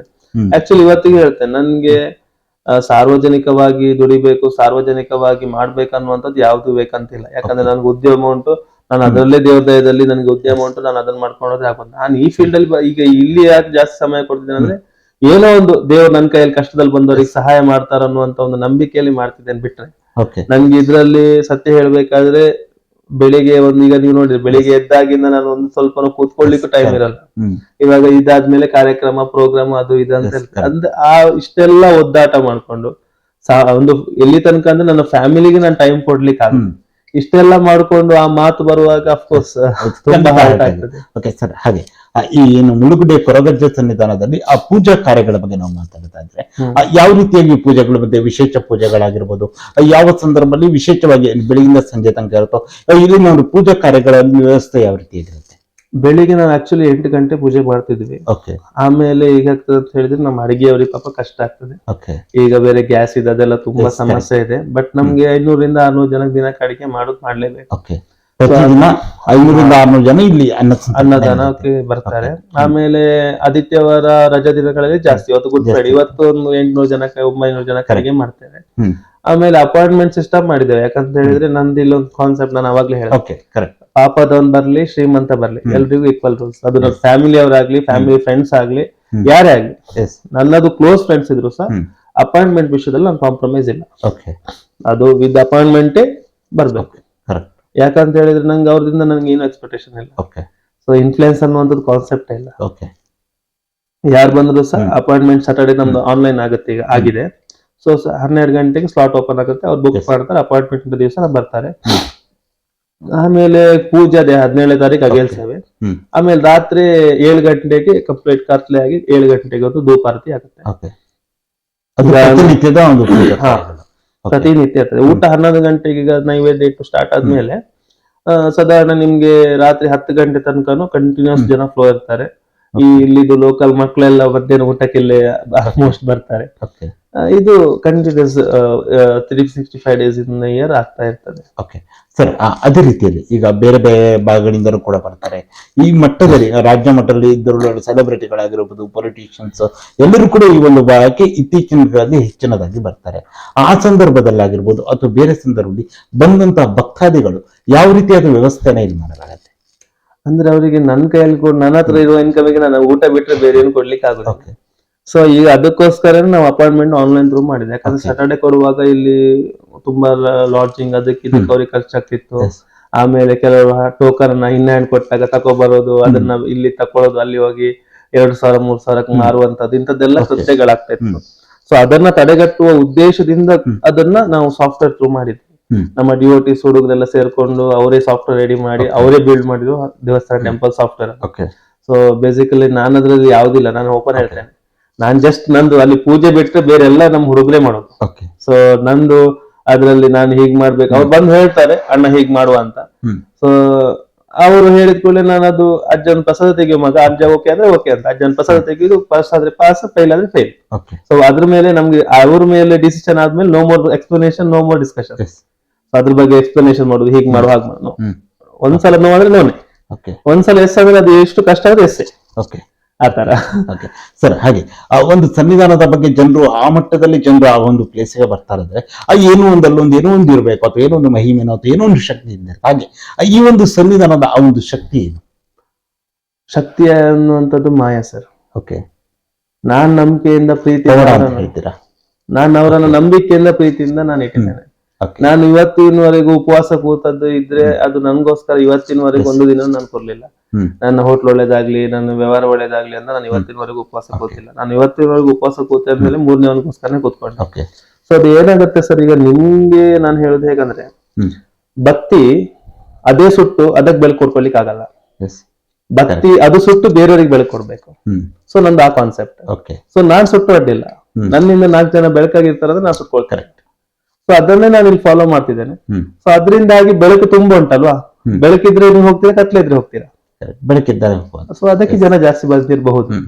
ಸೊ ಅದನ್ನ ನಾನು ಹೀಗೆ ಹಾಗೆ ಅನ್ನುವಂತ ವಿಚಾರದಲ್ಲಿ ಹೇಳಲಿಕ್ಕೆ ಆಗುದಿಲ್ಲ, ಅವರ ಪವಾಡ. ಓಕೆ, ಅಂದ್ರೆ ಈ ಒಂದು ಕ್ಷೇತ್ರದಾದಂತಹ ಒಂದು ಘಟನೆ ಅಥವಾ ಒಂದು ಇನ್ಸಿಡೆಂಟ್ ಮೆಲ್ಕ್ ಹಾಕೋದ ಅಂದ್ರೆ ಹೌದು, ಈ ವ್ಯಕ್ತಿ ಬಂದ ನಂತರ ಅವ್ರಿಗೆ ಏನೋ ಒಂದು ಬದಲಾವಣೆ ಆಯ್ತು ಜೀವನದಲ್ಲಿ, ಅಥವಾ ಏನೋ ಒಂದು ಯಾವ್ದಾದ್ರು ಒಂದು ಇದ್ರ ಬಗ್ಗೆ ಹೇಳಿದ್ರೆ ಈ ಒಂದು ದೇವರ ಶಕ್ತಿ ಯಾವ ಮಟ್ಟಿಗೆ ಅಥವಾ ಯಾವ ಪ್ರಮಾಣದಲ್ಲಿ ಅವರನ್ನ ಸರಿ ಮಾಡ್ತು ಅನ್ನೋದು ಕುರಿತಾಗಿ ಹೇಳೋದಾದ್ರೆ ದಿನಕ್ಕೆ 100 ಪವಾಡ ಆಗುತ್ತೆ ಸರ್, ನೆನ್ಪಿಡ್ಕೊಳ್ಳಿಕ್ಕೆ ಆಗುದಿಲ್ಲ. ಅಂದ್ರೆ ರೀಸೆಂಟ್ ಆಗಿ ಹೇಳ್ಬೇಕಾದ್ರೆ ಒಬ್ರು ವೀಲ್ ಚೇರ್ ಅಲ್ಲಿ ಬಂದಿದ್ರು. ನಾನು ಹೇಳ್ತೇನೆ, ನಾನೇನಿಲ್ಲ, ನಾನೊಂದು ದೇಹ ಮಾತ್ರ ಇದೆ. ರಿಮೋಟ್ ಕಂಟ್ರೋಲ್ ಎಲ್ಲ ಇವ್ರೆ, ಎಲ್ರದ್ದು ನಂದು ಇವ್ರು. ಸೊ ತೆಗ್ದು ಶಾಲೆ ಕೊಟ್ಟೆ, ಇದನ್ನ ಕಟ್ಕೊಳ್ಳಿ ಅಂತ ಕಟ್ಕೊಂಡು ಮೊನ್ನೆ ಬಂದಿದ್ರು. ನನ್ಗೆ ಗೊತ್ತಾಗ್ಲಿ, ನನ್ಗೆ 1000 ಜನ ಮಾತಾಡುವಾಗ ಯಾರ್ದಂತ ಹೇಳಿ ಗುರ್ತಾಯ್ತಾ ಕೇಳಿದ್ರು. ನಾನು ಇಲ್ಲ ಅಂದೆ. ಮೊನ್ನೆ ವೀಲ್ ಚೇರ್ ಬಂದಾಗ ನೀವು ಸ್ವಂತಕ್ಕೆ ಲುಂಗಿ ಕಟ್ಟಿದ್ರಲ್ಲ ನಾನೇ ಅಂತ ಹೇಳಿದ್ರು. ಸೊ ಇಂಥದ್ದು ಅದು ಎಲ್ಲರಿಗೂ ನಾನು ಆಗ್ತದೆ ಅಂತ ಹೇಳುದಿಲ್ಲ. ಕೆಲವು ಸಲ ಮನ್ಸು ಬಂದಾಗ ನಾನು ಕೊಟ್ಬಿಡ್ತೇನೆ, ಆ ಪವಾಡ ಅಷ್ಟೊತ್ತಿ ಆಗಿಡುತ್ತೆ. ಸೊ ಅದು ನನ್ನಿಂದ ಅಲ್ಲ, ನಾನ್ just as a robot, postman ಇದ್ದಾಗೆ ದೇವ್ರ ಮತ್ತೆ ಅಜ್ಜನ್ ಮತ್ತೆ ಬರ್ತಾರೆ. ಮತ್ತೆ ನಾನು ಇವತ್ತಿಗೆ ಹೇಳ್ತೇನೆ, ನನ್ನ ಪವಾಡ ಎಲ್ರಿಗಾಗಿದೆ, ಇನ್ ಬನ್ನಿ ನಾನು ಮಾಡ್ತೇನೆ, ದಯವಿಟ್ಟು ಆತರ ಅನ್ಕೊಂಡ್ ಬರ್ಬೇಡಿ. ನಿಮ್ಮಲ್ಲಿ ಭಕ್ತಿ ಇದೆಯಾ, ಅಜ್ಜ ಮಾಡ್ತಾನ ಅನ್ನೋ ನಂಬಿಕೆ ಇದೆಯಾ, ಬಂದು ಪ್ರಶ್ನೆಗೆ ಬನ್ನಿ, ಅದಕ್ಕೆ ಬನ್ನಿ ಅಂತ ಹೇಳುದಿಲ್ಲ. ಬಂದು ಅಡ್ಡ ಬಿದ್ದು ಕೈ ಮುಗ್ದು ಹೋದವ್ರು ಎಷ್ಟು ಜನ ಕೆಲಸ ಮಾಡಿದ್ದಾರೆ. ಇವತ್ತೊಬ್ರು ಮೊನ್ನೆ ಒಬ್ರು ಸಿಕ್ಕಿದ್ರು, ಲಾಸ್ ಆಗಿ ಬಂದವ್ರು 26-28 ಬಸ್ ಮಾಡಿದ್ದಾರೆ ಇವತ್ತು. ನನ್ಗೆ ನನ್ನ ಆತ್ಮೀಯರು, ಅವರು ತುಂಬಾ ಆತ್ಮೀಯರು, ನನ್ನ ಸಣ್ಣದಿಂದ ನಾನು ಅವ್ರನ್ನ ನೋಡಿದವ್ರು. ಅದೆಲ್ಲ ಹೇಳುವಾಗ ಅವ್ರು ಹೇಳುವಾಗ ಕಣ್ಣಲ್ಲಿ ಅವ್ರದ ನೀರು ಬರ್ತಾ ಉಂಟು. ಇವತ್ತಿಗೆ ನಾನು ಈ ಕೆಲವೊಂದು ಧಾರ್ಮಿಕ ಭಾವನಾತ್ಮಕ ಸನ್ನಿವೇಶ ಅಂತ ಹೇಳ್ತೀವಿ, ಅದನ್ನ ಏನು ಜೀವನದಲ್ಲಿ ಏನು ಬೇಡ, ಏನು ಅತ್ಯಂತ ಜಿಗುಪ್ಸೆ ಬಂದ ಸಂದರ್ಭದಲ್ಲಿ ಬಹುತೇಕರು ದೇವಸ್ಥಾನದ ಬಳಿ ಬರ್ತಾರೆ. ದೇವಸ್ಥಾನದ ಬಳಿ ಬಂದ ನಂತರ ಅಥವಾ ದೈವದ ಸನ್ನಿಧಾನಕ್ಕೆ ಬಂದ ನಂತರ ಆ ಒಂದು ಸಮಸ್ಯೆಗಳ ಬಗೆಹರಿತಂದ್ರೆ ಅಲ್ಲಿ ಉಂಟಾಗುವಂತಹ ಭಾವನಾತ್ಮಕ ಸನ್ನಿವೇಶನೇ ಬೇರೆ. ಖಂಡಿತ. ಇವತ್ತಿಗೆ ನನ್ಗೀಗ ಹೊರಗಡೆಯಿಂದ ಜಾಸ್ತಿ ಬರೋದಕ್ಕಿಂತ ನನ್ನ ಊರ್ನವ್ರಿಗೆ ತುಂಬಾ ಸಪೋರ್ಟ್ ಉಂಟು. ಊರ್ನವ್ರು ನನ್ಗೆ ಸತ್ಯ ಹೇಳ್ತೇನೆ, ಊರ್ನವ್ರು 10 ಬಿಡಿ 90 ಜನ ನನ್ಗೊಂದು ಆಧ್ಯಾತ್ಮಿಕವಾಗ್ಲಿ ನನ್ನ ಪ್ರೇರೇಪಣೆಗಾಗ್ಲಿ ನನ್ನ ಊರಿನವ್ರು ತುಂಬಾ ಸಪೋರ್ಟ್ ಮಾಡ್ತಾರೆ. ಸೊ ಊರಿನವ್ರು ಹೇಗಂತ ಹೇಳಿದ್ರೆ, ಯಾವ್ದಾದ್ರು ಒಂದು ಕಾರ್ಯಕ್ರಮ, ಈಗ ಕೋಲ ಎಲ್ಲ ಮಾಡುವಾಗ ಹೋದ ವರ್ಷದ ಕೋಲಕ್ಕೆ 8,000 ಮೇಲ್ ಜನ ಬಂದಿದ್ರು. ಆದ್ರೆ ಇಲ್ಲಿ ನಮ್ಮ ಕರ್ತಲ ಗ್ರಾಮ ಇರ್ಬೋದು, ಬೇಳಂಜ ಗ್ರಾಮ ಇರ್ಬೋದು, ಅಥವಾ ನಮ್ಮ ವರಂಗ ಮುನಿಯಾಳ ಗ್ರಾಮ ಇರ್ಬೋದು, ಅಥವಾ ನಮ್ಮ ಶೋಪ್ರ ಗ್ರಾಮ ಇರ್ಬೋದು, ಇಂಥ ಗ್ರಾಮದ ಎಲ್ಲ ಹುಡುಗರು ನಾನು ಹೇಗ್ ಮಾಡ್ಲಿ ಅಂತ ಹೇಳಿ ಕಾರ್ಯಕ್ರಮ ಯೋಚನೆ ಮಾಡುವಾಗ ನಾನು ಪೀಠದಲ್ಲಿ ಇದ್ದೇ ಇರ್ಲಿಲ್ಲ. ಅಷ್ಟು ಜನ ಬಂದದನ್ನ ಒಂದು ಚೂರು ಯಾರಿಗೂ ಸಮಸ್ಯೆ ಆಗದಿದ್ದ ಹಾಗೆ. ಯಾಕಂದ್ರೆ ಇಷ್ಟು ಸಣ್ಣ ಜಾಗದಲ್ಲಿ ಒಂದು 8-10 ಸಾವಿರ ಜನ ವ್ಯವಸ್ಥೆ ಮಾಡೋದಷ್ಟು ಸುಲಭದ ವಿಷಯ ಅಲ್ಲ ಸರ್. ಇದು ಮ್ಯಾಕ್ಸ್ ನಮ್ಗಿರೋ ಜಾಗದಲ್ಲಿ 2,000 ಜನ 3,000 ಜನ ವ್ಯವಸ್ಥೆ ಮಾಡ್ಕೋಬಹುದು. ಸೊ ಈಗ ಆ ಕೋಲ್ ಆಗೋಗಿ ಇಷ್ಟು ಜಾಗ ವೇಸ್ಟ್ ಆಗುತ್ತೆ ನಮ್ಗೆ. ವೇಸ್ಟ್ ಆದ್ರೆ ಅವ್ರು ದೈವಕ್ಕೆ ಯೂಸ್ ಮಾಡ್ತಾರೆ. ಸೊ ಇಷ್ಟು ಮೈನಸ್ ಆದ್ಮೇಲೂ ಸಹ ಅಷ್ಟು ವ್ಯವಸ್ಥೆ, ಸಿಂಗಲ್ ಡ್ರಾಪ್ ಆಫ್ ಇನ್ಸಿಡೆಂಟ್ ಆಗದೆ ಒಂದು ಕಾರ್ಯಕ್ರಮ ಆಗ್ತಾ ಉಂಟು ಅಂತ ಹೇಳಿದ್ರೆ ಒಂದು ದೈವ ಬಲ. ಆಮೇಲೆ ನನ್ಗೆ ಅಜ್ಜ ಬೆಂಬಲವು ಕೂಡ ಅಷ್ಟೇ. ಈಗ ನಮ್ಮ ಮನೆಯಲ್ಲಿ ನೀವು ಈಗ ಒಂದ್ ಸ್ವಲ್ಪ ಹೊತ್ತ ಮೇಲೆ ನೋಡಿದ್ರೆ ಎಲ್ಲ ಬರ್ತಾರೆ, ನಮ್ಮ ಡಿಒಟಿಸ್, ಪರ್ಮನೆಂಟ್ ಡಿಒಟಿಸ್, ಹೆಣ್ಮಕ್ಳು ಇದ್ದಾರೆ, ಗಂಡ್ ಮಕ್ಳು ಇದ್ದಾರೆ. ಅವ್ರಿಗೆ ಬೇಕಾಯ್ತಾ ಫ್ರಿಡ್ಜಿಗೆ ಹೋದ್ರು ಅಥವಾ ಅಲ್ಲಿಗೆ ಹೋದ್ರು, ಏನೋ ತಿನ್ಲಿಕ್ಕೆ ಉಂಟ ಇಲ್ಲಿ ಅವ್ರಿಗೆ ಎಲ್ಲರಿಗೂ. ಆಮೇಲೆ ನೀಚ ಜಾತಿಯಿಂದ ಹಿಡಿದು ಉತ್ತಮ ಜಾತಿ ಮನುಷ್ಯ ಮಾಡಿರೋ ಜಾತಿ ಕ್ರಮ ಉಂಟಲ್ಲ ಅವ್ರಿದ್ದಾನೆ. ನಾನು ಹೇಳೋದಿಷ್ಟೇ, ನಮ್ಮ ಮನೆಯೊಳಗೆ ಆ ಮಂತ್ರ ದೇವತೆ ಇದ್ದಾನೆ. ಸೊ ಕೆಲವರು ನನ್ಗೆ ಕೇಳಿದುಂಟು, ಅಣ್ಣ ನೀವು ಎಲ್ಲರನ್ನ ಒಳಗ್ ಬಿಡ್ತೀರಾ? ಹೌದು, ಒಳಗ್ ಬಿಡ್ತೇನೆ, ನನ್ನ ಮನೆ ಬಿಡ್ತೇನೆ, ಅದಲ್ಲೇನು ತಪ್ಪಿದೆ? ಅದಕ್ಕೆ ಅಲ್ಲ, ಬಸ್ಟ್ ಆಗ್ತದೆ, ದೈವ ಬಲ ಕಮ್ಮಿ ಆಗ್ತದೆ. ಸರಿಯಪ್ಪ, ಹೇಗೆ ಬಸ್ಟ್ ಆಗುದು? ಅಲ್ಲ, ಅವ್ರು ನೀಚ ಜಾತಿಯವರು. ಹೌದಾ? ಈಗ ಮಂತ್ರ ದೇವತೆ ನನ್ನ ಅಮ್ಮ ಬೇರೆ ಅಲ್ಲ, ನೀಚ ಜಾತಿಯಲ್ಲಿರುವ ಮಂತ್ರ ದೇವತೆ ಬೇರೆ ಅಲ್ಲ, ಬಸ್ಟ್ ಆಗುದು ಹೇಗೆ? ಇಲ್ಲಿ ನಾನು ಮುಟ್ಲಿಕ್ಕೆ ಬಿಡುದಿಲ್ಲ, ಯಾಕಂದ್ರೆ ನನ್ನ ಶುದ್ಧಾಚಾರದಲ್ಲಿ ನಾನಿದ್ದೇನೆ. ಎಸ್ ಮುಟ್ಲಿಕ್ಕೆ ಬಿಡುದಿಲ್ಲ, ಕೈ ಮುಗಿದು ಅದು ಭ್ರಷ್ಟ ಆಗುದು ಹೇಗೆ? ಹ್ಮ್. ಅಮ್ಮನಿಗೆ ಇಲ್ದಿದ್ದಂತ ಭೇದ ನನ್ನ ಮಗನಿಗೆ, ನನ್ಗೆ ಯಾಕೆ? Correct. ಅವಳ ಮಗ ನಾವು. ಎಸ್ ಸೊ ಇಷ್ಟು ಇಲ್ಲಿ ನಮ್ಮದು ಎಲ್ಲಾ ಧರ್ಮದವರು ಬರ್ತಾರೆ, ಹ್ಮ್ ಎಲ್ಲಾ ಜಾತಿಯವರು ಬರ್ತಾರೆ. ಎಸ್ ಬಿಹಾಫ್ ಆಫ್ ದಟ್ ಹ್ಮ್ ನಾವು ಮಾತಾಡುವಾಗ ನಮ್ಮ ಹುಡುಗರಿಗೆ ಸ್ಟ್ರಿಕ್ಟ್ ಅಂಡ್ ರೂಲ್ಸ್ ಉಂಟು. ಹ್ಮ್ ಯಾರ ಜಾತಿ ಬಗ್ಗೆ ಮಾತಾಡ್ಲಿಕ್ಕಿಲ್ಲ. ಇವತ್ತು ನನ್ನ ಇನಿಷಿಯಲ್ ಅಲ್ಲಿ ಶೆಟ್ಟಿ ಅಂತ ಇಲ್ಲ, ಹ್ಮ್ ಪುನೀತ್ ಅಂತ ಮಾತ್ರ ಇದೆ. ಓಕೆ ನಾನು ಹೇಳುದಷ್ಟೇ, ಬ್ರಿಟಿಷ್ ಬಂದು ನಮ್ಮ ಮಧ್ಯದಲ್ಲಿ ಧರ್ಮ ಹೊಚ್ಚಾಕಿ ಇಂಡಿಯಾನ ಕಬಳಿಸ್ಕೊಂಡು ಹೋದ್ರು. ಹ್ಮ್ ಈಗ ಕೆಲವೊಂದು ಕ್ಷೇತ್ರದವ್ರು ಬಂದು ನಮ್ಮದಲ್ಲಿ ಜಾತಿ ಅಂತ ಹುಟ್ಟಿಸಿ ಹಾಕಿ, ನಾನು ಅವ್ರಿವ್ರು ಅಂತ ಹೇಳೋದಿಲ್ಲ. ಎಸ್ ನಾಳೆ ಇವತ್ತು ನನ್ನನ್ನು ಹಿಡ್ಕೊಂಡು ಹಿಡ್ತಾರೆ.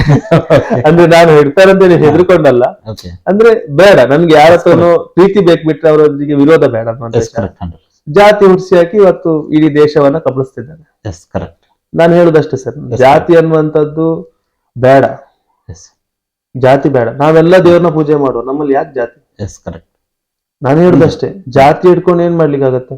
ನೀವು ಕಷ್ಟದಲ್ಲಿ ಇದ್ದೀರಿ, ನಾವು ಅನ್ನಕ್ಕೆ ತುತ್ತಿಲ್ಲ ಅನ್ನುವಾಗ ಯಾವ ಜಾತಿನೂ ಬರಲ್ಲ. ಜಾತಿ ವ್ಯವಸ್ಥೆ ವಿರುದ್ಧ ಒಂದ್ ಹೇಳೋದಾದ್ರೆ ಕೊರೋನಾ ಟೈಮಲ್ಲಿ ಯಾವ ಜಾತಿನೂ ಬಂದಿಲ್ಲ.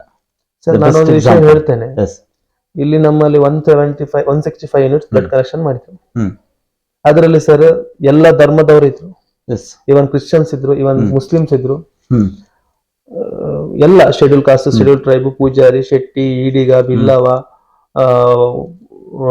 ಕುಂಬಾರ, ಮಡಿವಾಳ, ಎಲ್ಲಾ ಸಂಬಂಧದವರು ಇದ್ರು. ಓಕೆ ಆದ್ರೆ ಡಾಕ್ಟರ್ ಟೆಸ್ಟ್ ಮಾಡಿದ್ದು ಶೆಟ್ಟಿ ಬ್ಲಡ್ ಅಂತ ಇರ್ಲಿಲ್ಲ, ಇದು ಪೂಜಾರಿ ಬ್ಲಡ್ ಅಂತ ಇರ್ಲಿಲ್ಲ, ಇದು ಮುಸ್ಲಿಂ ಬ್ಲಡ್ ಅಂತ ಇರ್ಲಿಲ್ಲ. ಎಸ್ ಅವ್ರು ಇದು ಎ ಪಾಸಿಟಿವ್, ಹ್ಮ್ ಇದು ಬಿ ಪಾಸಿಟಿವ್, ಇದು ಇದು ಡಿ ಪಾಸಿಟಿವ್ ಅಂತ ಇಟ್ಕೊಂಡ್ರು, yes A B positive, A B negative ಅಂತ ಇಟ್ಕೊಂಡ್ರು. ಹ್ಮ್ ನಾನು ಹೇಳುದು, ಸಾಯುವಂತ ಹೊತ್ತಿನಲ್ಲಿ ಯೂಸ್ ಮಾಡುವಂತ ರಕ್ತದಲ್ಲಿ ಭೇದ ಭಾವ ಇಲ್ಲ. ಎಸ್ ಇನ್ನು ಜಾತಿ ಹಿಡ್ಕೊಂಡು ಏನ್ ಮಾಡ್ಲಿಕ್ಕಾಗತ್ತೆ ಸರ್? ಕರೆಕ್ಟ್ ಏನ್ ಮಾಡ್ಲಿಕ್ಕಾಗತ್ತೆ ಹೇಳಿ? ಎಸ್ 100%. ನಾವು ದುಡ್ದದ್ದು ನಾವು ಬೆವರು ಸುರಿಸಿದ್ರೆ ಮಾತ್ರ ನಮ್ಮ ಹೊಟ್ಟೆ. ಎಸ್ ಜಾತಿ ಎನ್ನುವಂಥದ್ದು ನಾನು ಹೇಳ್ತೇನಲ್ಲ, ಜಾತಿ ಅನ್ನುವಂಥದ್ದು ನಾನು ಹೇಳುದು, ನಾನು ನರೇಂದ್ರ ಮೋದಿ ಅವರಿಗೆ, ನಮ್ಮ ಸಿದ್ದರಾಮಯ್ಯ ಅವರಿಗೆ ನಾನು ಕೈ ಮುಗ್ದು ಜೋಡಿಸಿ ಹೇಳುವಂತದ್ದು, ಹ್ಮ್ ಸರ್ ಈ ಜಾತಿ ಅಂತ ಹೇಳಿ ಇಡಬೇಡಿ ಸರ್, ಎಸ್ ಕರೆಕ್ಟ್ ನೀವೇ ಮಾಡ್ತಿರೋ ತಪ್ಪಿದೆ. ಎಸ್ ಜಾತಿಯವರಿಗೆ ಮೀಸಲಾತಿ ಅಂತ ಇಡಬೇಡಿ. ಗವರ್ಮೆಂಟ್ ಸ್ಕೂಲ್ ಅಲ್ಲಿ ಕಲಿತ ಮಕ್ಕಳಿಗೆ ಎಕ್ಸಾಮ್ಸ್ ಇಡಿ, ಯಾರು ಎಕ್ಸಾಮ್ಸ್ ಅಲ್ಲಿ ಒಳ್ಳೆ ಮಾರ್ಕ್ಸ್ ತೆಗಿತಾನೆ ಅವ್ರು ಯಾರಿಗೆ ಒಂದು ಹಕ್ಕು ಉಂಟು ಅದನ್ನ ತಗೊಳ್ಳುವಂತದ್ದು, ಯಾರಿಗೆ ಆ ಒಂದು, ಮೊನ್ನೆ ಇವ್ರು ನಮ್ಮ ರಾಜ್ಬಿ ಶೆಟ್ಟಿ ಅವ್ರು ಹೇಳಿದಾಗೆ, ನಾನು ಒಂದು ಇಂಟರ್ವ್ಯೂ, ನನ್ಗೆ ತುಂಬಾ ಖುಷಿ ಆಯ್ತು. ಅವ್ರು ಹೇಳಿದ್ರು, ನಾನು ಪುನೀತ್ ರಾಜ್ಕುಮಾರ್ ಬ್ಯಾಕ್ ಗ್ರೌಂಡ್ ಅಲ್ಲಿ ಬಂದೆ ಅಂತ ಹೇಳಿ ಅಥವಾ ಅವನಿಗೆ ಅವಕಾಶ ಕೊಡುವುದಲ್ಲ, ಅಥವಾ ನಾನು ಏನೂ ಇಲ್ಲ ಅಂತ ಹೇಳಿ ಬಂದ ಅವಕಾಶ ಕೊಡುವುದಲ್ಲ. ಪುನೀತ್ ರಾಜ್ಕುಮಾರ್ ಬ್ಯಾಕ್ ಗ್ರೌಂಡ್ ಅರ್ಹತೆ ಇದ್ದವನಿಗೆ ಅವಕಾಶ ಕೊಡಿ ಅನ್ನೋದು. ಇವತ್ತಿಗೆ ನಮ್ಮಲ್ಲಿ ಅರ್ಹತೆ ಇಲ್ಲದಿದ್ದವನಿಗೆ ಮೀಸಲಾತಿ ಬಂದ್ಕೊಂಡು ಅವನಿಗೆ ಮೀಸಲಾತಿ ಅಂತ ಕೊಡ್ತಾನೆ. ನಾನು ಕೈ ಜೋಡಿಸಿ ಹೇಳುವಂತದ್ದು, ಯಾರಿಗೆ ಅವನಿಗೆ ಒಂದು ಆ ಮಾಡುವಂತ ಒಂದು ಕರ್ತವ್ಯದ ಮೇಲೆ ಒಂದು ಅವನಿಗೆ ನಂಬಿಕೆ, ಅವನಿಗೆ ಒಂದು ಅರ್ಹತೆ ಇರ್ತದ, ಅವನಿಗೆ ಆ ಕೆಲಸವನ್ನ ಕೊಡಿ. ನಾನು ಎಲ್ಲ ಕೈ ಮುಗಿದು ಕೇಳುವಂತದ್ದು. ಯಾಕಂದ್ರೆ ಗವರ್ಮೆಂಟ್ ಸ್ಕೂಲ್ ಆವಾಗ ಮುಚ್ಚೋದಿಲ್ಲ, ಅರ್ಹತೆ ಇದ್ದವನು ಬಂದು ನಮ್ಮ ದೇಶ ಖಂಡಿತವಾಗ್ಲೂ ಸಹ ಡೆವಲಪ್ಮೆಂಟ್ ಆಗುತ್ತೆ. ನಾನು ಮಾನ್ಯ ಮೋದಿಜಿ ಅವರಿಗೂ ನಮ್ಮ ಸಿದ್ದರಾಮಯ್ಯ ಅವರಿಗೂ ಕೈ ಮುಗಿದು ಕೇಳುವಂತದ್ದು, ಇದನ್ನೊಂದು ಆದಷ್ಟು ಬೇಗ ನೀವು ಕಾರ್ಯಕ್ರಮ ತಕೊಂಡ್ರೆ ನಮ್ಮ ದೇಶ ಎಷ್ಟೋ ಬೇಗ ಹೋಗ್ತದೆ ಸರ್. ಸರ್ ನಾನೊಂದು ಹೇಳ್ತೇನೆ ಸರ್, ಬರೀ ಹೊಯ್ಗೆ ಇಟ್ಕೊಂಡು ಇವತ್ತು ಇಡೀ ವರ್ಲ್ಡ್ ಅನ್ನ ರೂಲ್ ಮಾಡೋ ದುಬೈ ಉಂಟು ಸರ್. ಕರೆಕ್ಟ್. ನಮ್ಮಲ್ಲಿ ಎಲ್ಲ ನೈಸರ್ಗಿಕವಾಗಿ ನಮ್ಗೆ ತಾಯಿಯೇ ಕೊಟ್ಟಿರುವಂತ ಈ ಪುಣ್ಯ ಭೂಮಿಯನ್ನ ನಾವು ಎಷ್ಟು ಉಪಯೋಗ ಮಾಡ್ಕೋಬಹುದು. ಉಪಯೋಗ ಆಗುವುದಕ್ಕಿಂತ ಹೆಚ್ಚಾಗಿ ದುರುಪಯೋಗ ಆಗ್ತದೆ. ನನ್ನದು ಉದ್ದೇಶ ಅಂದ್ರೆ, ನಾನು ಆಧ್ಯಾತ್ಮವನ್ನು ಎಷ್ಟು ನಂಬ್ತೇನೆ, ಸೈನ್ಸ್ ಅನ್ನು ಅಷ್ಟೇ ನಂಬ್ತೇನೆ. Without science I am not doing anything. ನನ್ಗೀಗ ಆಧ್ಯಾತ್ಮದಲ್ಲಿ, ನನ್ಗೆ ಆ ಅಧ್ಯಾತ್ಮದಲ್ಲಿ ಬಂದಾಗ ಅದ್ರ ಸೈನ್ಸ್ ಅಂತ ಹೇಳಿ ಪ್ರೂವ್ ಆದ್ರೆ ಮಾತ್ರ ನಾನೀಗ ಆಧ್ಯಾತ್ಮವನ್ನ ಆಧ್ಯಾತ್ಮ ಅಂತ ಹೇಳಿದ್ರೆ, ಸೈನ್ಸ್ ಅಲ್ಲಿ ನಾವು ಪಾಸಿಟಿವ್ ಎನರ್ಜಿ ಹೇಳ್ತೇವೆ. So if you are not feeling the positive energy, sir ನಾಗ ನಡೆದ್ರೆ ಬೇರೆ ಏನಿಲ್ಲ ಸರ್, ಇಟ್ಸ್ ಎಲೆಕ್ಟ್ರೋ ಮ್ಯಾಗ್ನೆಟ್ ಅಂತ ಹೇಳ್ತೇವೆ. ಸೊ ಎಲೆಕ್ಟ್ರೋಮ್ಯಾಗ್ನೆಟ್ ಅನ್ನುವಂಥದ್ದು ಕಾನ್ಸೆಪ್ಟ್ ನನಗೆ ಸೈನ್ಸ್ ಅಲ್ಲಿ ನಡೆ ಅಂತ ಹೇಳಿ ಆದ್ಮೇಲೆ ನಾನು ಅದ್ ನಾಗ ನಡೆಯನ್ನು ನಂಬಲಿಕ್ಕೆ ಶುರು ಮಾಡಿದೆ ಸರ್. ಸೊ ನಾನು ಹೇಳುವಂತದ್ದು, ನಮ್ಮ ದೇಶವನ್ನ ನಮ್ಮ ಯೂತ್ಸ್ ಕೈಯಲ್ಲೇ ಆಗ್ತದೆ. ನಾವೇನಂದ್ರೆ ಜಾತಿ ಅದು ಇದು ಅಂತ ಅದೇ ಹೊಡೆದಾಟದಲ್ಲಿ ಗುಂಗಲ್ಲ ಇದ್ದೇವೆ. ನಾನು ಹೇಳುದು, ನಿಮ್ಮ ಮನೆ ಅಂಗಳ ನೀವು ಸ್ವಚ್ಛ ಮಾಡ್ಕೊಳ್ಳಿ, ನಿಮ್ಮ ಒಟ್ಟದ ಸ್ವಚ್ಛ ಮಾಡ್ಕೊಳ್ಳಿ, ಇಡೀ ದೇಶ ಸ್ವಚ್ಛ ಆಯ್ತಲ್ವಾ. ನಾವು ಇಲ್ಲಿ ಫೋಟೋ ತಕೊಂಡು ಇವತ್ತೊಂದು ಕಸ ಗುಡಿಸೋದು, ನಾಳೆ ನಮ್ಮ ಮನೆಯಲ್ಲಿ ಹಾಕೋದು, ಪ್ರತಿಯೊಂದು ಮನೆಯಲ್ಲೂ ಒಂದು ಗೋಸ್ ಹಾಕಿ ಆಗುದಿಲ್ಲ ಅಂದ್ರೆ ಏನು? 6 ಗಂಟೆಗೆ ಎದ್ದು ಒಂದು ದನಕ್ಕೊಂದು ಮೇವು ಹಾಕ್ಲಿಕ್ಕೆ ಎಲ್ಲರ ಹತ್ರ ಆಗ್ತದೆ. ಇವತ್ತು ನಾನು ಅಮ್ಮನಿಗೆ ನಮ್ಮ ಇಲ್ಲಿ ಕೆಲಸ ಮಾಡುವಂತ ಹೇಳುದಿಲ್ಲ, ನಮ್ಮ ಅಕ್ಕ ಪೂರ್ಣಿಮಾ ಅಕ್ಕ ಇಲ್ದಿದ್ರೆ ನಾವು ಹೋಗ್ತೇವೆ ದನಕ್ಕೆ ಮೇವು ಹಾಕ್ಲಿಕ್ಕೆ. ನಾನು ಗುರುಗಳು ನನ್ಗೆ ಪೊಸಿಷನ್ ಕೊಟ್ಟಿದೆ ಅಂತ ನಾ ಹೀಗೆ ಇಟ್ಕೊಳ್ಳೋದಿಲ್ಲ. ತಾಯಿ ಅದು ಕೂಡ ಒಂದು ಸೇವೆ ಖಂಡಿತ. ನಾನು ಪ್ರತಿಯೊಂದು ಮನೆಯಲ್ಲಿ ಗೋಸ್ ಹಾಕಿ ಅಲ್ವಾ, ಈಗ ನಾನು ಹೇಳುವಂತದ್ದು, ಪ್ರತಿಯೊಬ್ಬರ ಮನೆಯಲ್ಲಿ ಒಂದು ದನ ಇದ್ರೆ ನಿಮ್ಗೆ ಯಾವ ನೆಗೆಟಿವ್ ಎನರ್ಜಿ ಸಮೇತ ಒಳಗೆ ಬರೋದಿಲ್ಲ. ಈಗ ಎಷ್ಟೇ ದೊಡ್ಡ ದೋಷ ಆಗ್ಲಿ, ಎಷ್ಟೇ ದೊಡ್ಡ ಸೂತಕ್ಕಾಗ್ಲಿ, ಶುದ್ಧ ಮಾಡೋದು ನೀವು ಯಾವ್ದು ಸರ್? ಸಗಣಿ ಮತ್ತೆ ಗೋಮೂತ್ರ ಹಾಕಿ. Yes. ಸೊ ಆ ಸಗಣಿ ಗೋಮೂತ್ರ ದಿನ ಅಂಗಳದಲ್ಲಿ ಬಿದ್ರೆ ನಿಮ್ಗೆ ದೋಷ ಎಲ್ಲಿ ಬರ್ತದೆ? ಮಾಟಕ್ಕೆ ಖರ್ಚು ಮಾಡು 25,000 ರೂಪಾಯಿ ನಿಮ್ ಮನೆಯಲ್ಲಿ ದನ ತನ್ನಿ ಅಲ್ವಾ? Yes.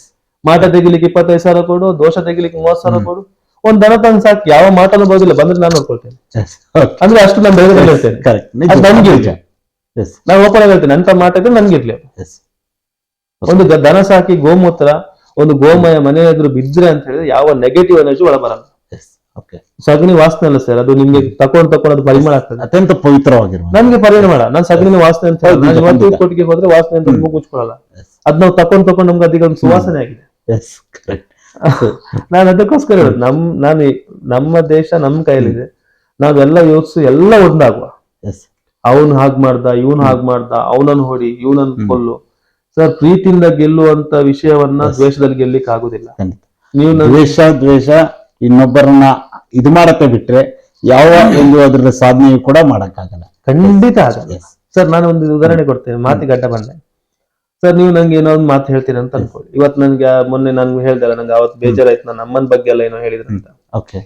ನಾನು ಅವಾಗ ಸಮರ್ಥನೆ ಮಾಡ್ಕೊಂಡಿದ್ದು ಇಷ್ಟೇ, ಅವ ಹೇಳಿದವನು ಆ ಕೆಟಗರಿಯವನೇ ಆಗಿರ್ಬೇಕು. Yes, correct, 100%. ಅವ ಹೇಳಿದ ಅಂತ ಹೇಳಿ ನಾನು ಟೆನ್ಷನ್ ಮಾಡ್ಕೊಳ್ಳಿ. ಯಾಕಂದ್ರೆ ನಾನು ಟೆನ್ಷನ್ ಮಾಡ್ಕೊಂಡು ನನ್ನ ಅಮ್ಮನ ಮೇಲೆ ನಾನು ಸಂಶಯ ಪಟ್ಟಾಗಿ. ನನ್ನ ಅಮ್ಮ ಏನಂತ ನನ್ಗೆ ಗೊತ್ತುಂಟು. ಅವ ಯಾರೋ ಮೂರ್ನವ್ನು ಹೇಳ್ದ ಅಂತ ಹೇಳಿ ನನ್ನ ಅಮ್ಮ ಹಾಗಾಗ್ತಲ್ಲ. ನಾನ್ ಪ್ರಚೋದನೆ ಮಾಡ್ದೆ ಅಂತ ಹೇಳಿದ್ರೆ ಅವ್ನು ಮಾತಾಡಿದ್ದಕ್ಕೆ ನನ್ನ ಅಮ್ಮನ ಮೇಲೆ ನಾನು ಸಂಶಯ ಪಟ್ಟಾಗಿ. ಅವ್ನು ಹೇಳ್ದ ಅಂತ ಹೇಳಿ ನನ್ನ ಅಮ್ಮ ಏನಾಗ್ಲಾಗ್ತದೆ. ನನ್ನ ಅಮ್ಮನಿಗೆ ನಾನು ಕೊಡೋ ಪ್ರೀತಿ, ನಾನು ಕೊಡೋ ಸ್ಥಾನ ನಾನು ಕೊಡ್ತಿದ್ದೇನೆ. ಅವಳು ನನ್ನಮ್ಮ ನನ್ನ ಒಂದು ನಿರ್ಣಯಕ್ಕಿದ್ದಾಳೆ. ನನ್ನ ಮಂತ್ರದೇವತೆಗೂ ಹೇಳಿದವಳಿದ್ದಾಳೆ. ಆದ್ರೆ ಇವತ್ತು ಒಬ್ಬ ಹೇಳ್ದ ಒಬ್ಬನ ಗಂಧ ತಪ್ಪಾಯ್ತು ಅಂತ ಗಂಧ ತಕೊಂಡು ಹೋದ, ಅದು ಬೇರೆ ವಿಷಯ. ಅಂತದ್ದು ಕೆಲವು ಇನ್ಸಿಡೆಂಟ್ ಆಗಿದೆ. ಒಂದು ಹೊತ್ತಿನಲ್ಲಿ ಹೇಳಿದ್ರು, ಅವನ್ನೆಂತ ನಾಟಕ ಒಂದು, ಅಲ್ಲಿ ಗಂಧನ ಮಣ್ಣ ಅಂತ ಹೇಳಿದ್ರು. ಬರೀ 2 ದಿನದಲ್ಲಿ ಬಂದು ಗಂಧ ಹಿಡಿದು ತಪ್ಪಾಯ್ತು ಅಂತ ಹೇಳಿ ಹೋದವ್ರು ಇದ್ದಾರೆ. ಅಂತದ್ದು ಇದೆ ಕೇಸ್, ಅದೆಲ್ಲ ಹೇಳಿ. ಆದ್ರೆ ನಾನು ಹೇಳ ದ್ವೇಷದಿಂದ ಗೆಲ್ಲಿಕ್ಕಾಗಲ್ಲ. ಅದೇ ಅವ್ನು ಹೇಳ್ದ ಪ್ರೀತಿಯಿಂದ ಆಗ್ತದೆ ಸರ್, ಆಗ್ತದೆ. ಅವ್ರು ಹೇಳ್ದ ಅಂತ ಹೇಳಿ ನಾವು ಪ್ರಚೋದನೆ ಕೊಟ್ರೆ ಪ್ರಚೋದನೆಯಾಗಿ ಚಪ್ಪಾಳೆ ಶಬ್ದ ಬರ್ತದೆ. ಇದು ಹೊಡಿತಾ ಇರ್ಲಿ, ಕೈ ಕೊಡ್ಬೇಡಿ. ಆಮೇಲೆ ಹೊಡೆದವ್ರದೇ ನೋವಾಗಿ ಅದು ಸುಮ್ನೆ ಇರ್ತದೆ. ಅವ್ನು ಹೇಳಿ, ನೀನು ಚಕ್ಕ ಶಿಕಣ್ಣಿ, ನೀವು ಗಂಡಸ ಅಂತ ನಿಮ್ಗೆ ಗೊತ್ತುಂಟಲ್ಲ, ನೀವು ಹೆಣ್ಣು ಅಂತ ನಿಮ್ಗೆ ಗೊತ್ತುಂಟಲ್ಲ. 3ನೇ ಮಾತಿಗೆ ನೀವು ನಿಮ್ಮ ಮೇಲೆ ಅನುಮಾನ ಯಾಕೆ ಬರ್ತೀರಾ? ಇವತ್ತು sir more than 300 to 400 rowdy sheeter ಇರುವಂತ ಹುಡುಗರನ್ನ ನಾನು ಬದಲಾವಣೆ ಮಾಡಿದ್ದೇನಲ್ಲ, ನಾನು ದೈವ ಬದಲಾವಣೆ ಮಾಡಿದೆ. more than 300 to 400 ಪೀಪಲ್ ಇವತ್ತಿಗೂ ಬಂದು ನನ್ಗೆ ಮಾತಾಡಿಸಿ ಹೋಗ್ತಾರೆ. ಅದು ನಾನು ಹೇಳಿದ್ರು, ಇವತ್ತು ನೀವು ಹೇಳಿದ್ರೆ ಏನೋ ಗೊತ್ತಿಲ್ಲ, ನಿಮ್ಮ ಹತ್ರ ಮಾತಾಡುವಾಗ ಭಾವುಕ ಆಗ್ತಾ ಇದ್ದೇನೆ. ಭಾವುಕ ಆದಾಗ ನನ್ನ ಬಾಯಲ್ಲಿ ಉಳಿಯಲ್ಲ ಏನು. ಇವತ್ತಿಗೂ ನನ್ನೊಟ್ಟಿಗೆ 2 ಹುಡುಗರಿದ್ದಾರೆ. ಜರಿ ತಡಿಪಾರದವ್ರನ್ನ ನಾನು ಸ್ಟೇಷನ್ ಅಲ್ಲೇ ಹೇಳಿ ನನ್ನೊಟ್ಟಿಗೆ ಇಟ್ಕೊಂಡು ಇವತ್ತಿಗೆ ನೀವು ಹೊಡೆದ್ರು ಸಹ ವಾಪಸ್ ಹೊಡಿಯಲ್ಲ ಅವ್ರು. ಅಷ್ಟು ಬದಲಾವಣೆ ನಾನಲ್ಲ, ದೈವ ಮಾಡಿಸ್ತಿರೋದು. ಅದು ದೈವದ ಕೃಪೆ, ನನ್ನದೇನಿಲ್ಲ ಸರ್. ನಾನೊಂದು ರೋಬೋಟ್ ಅಷ್ಟೇ. I am not doing nothing. Sir, ಅದೇ ರೀತಿ ಮಾತಾಡ್ತಾ ಇದ್ದಾರೆ. ಇತ್ತೀಚಿನ ಜನರೇಷನ್ ಬಹುಶಃ ನಾವು 2000 ಒಳಗಿನ ಜನರೇಷನ್ ಬೇರೆ, 2000 ನಂತರ 2010-15 ನಂತರ ಈಗ ಆಗ್ತಿರುವಂತಹ ಜನರೇಷನ್ ಶಿಫ್ಟ್ ಅಂತ ನಾವು ಹೇಳ್ತೇವೆ. ಜನರೇಷನ್ ಶಿಫ್ಟ್ ಅಂತ ಹೇಳಿದಾಗ ಇಲ್ಲಿ ಒಂದ್ ಕಡೆ ಅಭಿವೃದ್ಧಿ, ಡೆವಲಪ್ಮೆಂಟ್, ಆನ್ಲೈನ್ ಇವೆಲ್ಲವೂ ಕೂಡ ಸರ್ವಿಸ್. ಆದ್ರೆ ಇತ್ತೀಚಿನ ಜನರೇಷನ್ ಆಗ್ತಿರುವಂತಹ ಬದಲಾವಣೆಗಳು, ಅದ್ರಲ್ಲಿ ಹೆಚ್ಚಿನದಾಗಿ ಮಕ್ಕಳಲ್ಲಿ ಆಗ್ತಿರುವಂತದ್ದು ಸೂಸೈಡ್ ಕೇಸ್ಗಳು ನಾವು ನೋಡ್ತಾ ಇದ್ದೆ. 8ನೇ ಕ್ಲಾಸ್ ಮಗು, 9ನೇ ಕ್ಲಾಸ್ ಮಗು, 7ನೇ ಕ್ಲಾಸ್ ಮಕ್ಕಳು, PUC ಮಕ್ಕಳು, ಹೆಚ್ಚಿನದಾಗಿ ಮಕ್ಕಳುಗಳು ಸೂಸೈಡ್ ಮಾಡ್ಕೊಳ್ಳುವಂತ ವಿಚಾರ ಆಗ್ತಿರ್ಬೋದು, ಅಥವಾ ಯುವ ಜನತೆ ದಾರಿ ತಪ್ಪಿರುವಂತ ವಿಚಾರ ಆಗಿರ್ಬೋದು. ಅದರಲ್ಲಿ ಹೆಚ್ಚಿನದಾಗಿ ಈಗ ಕೋರ್ಟ್ಗಳ ಇದಕ್ಕೆ ಹೋದಾಗ ನಮ್ಗೆ ಹೆಚ್ಚಾಗಿ ಕಂಡು ಬರುವಂತದ್ದು ಡಿವೋರ್ಸ್ ಕೇಸ್ಗಳು ಹೆಚ್ಚಿನದಾಗಿ ಹೋಗ್ತವೆ. ಇದು ಒಂದ್ ಕಡೆ ಕಲ್ಪನೆ ಇತ್ತು ನಮ್ಮ ಒಂದು ಸಂಸ್ಕೃತಿಯಲ್ಲಿ, ಇದು ಒಂದು ಪವಿತ್ರ. ಅದು ಇತ್ತೀಚಿನ ದಿನಗಳಲ್ಲಿ ಆಗ್ತಿರುವಂತ ಬೆಳವಣಿಗೆಗಳು, ಅದು ಯುವ ಜನತೆ ದಾರಿ ತಪ್ಪಿರುವಂತ ವಿಚಾರಗಳ ಕುರಿತಾಗಿ ಏನ್ ಹೇಳ್ತೀರಾ ಸರ್? ನೀವು ನಮ್ಗೆ ಸ್ವಾತಂತ್ರ್ಯ ಸಿಕ್ಕಿದೆ ಅಂತ ಹೇಳ್ತೀರಾ? ನೀವು ಬಾರಿ ಕಷ್ಟ ಇದೆ ಹೇಳಕ್ಕೆ ಸರ್. ನಮ್ಮನ್ನು ಕಂಟ್ರೋಲ್ ಮಾಡ್ತಿರೋದು USA. Facebook, Instagram, Twitter, WhatsApp. So this is controlling us. So this all companies from USA. ನಮ್ಗೆ ಸ್ವತಂತ್ರ ಸಿಕ್ಕಿಲ್ಲ ಸರ್.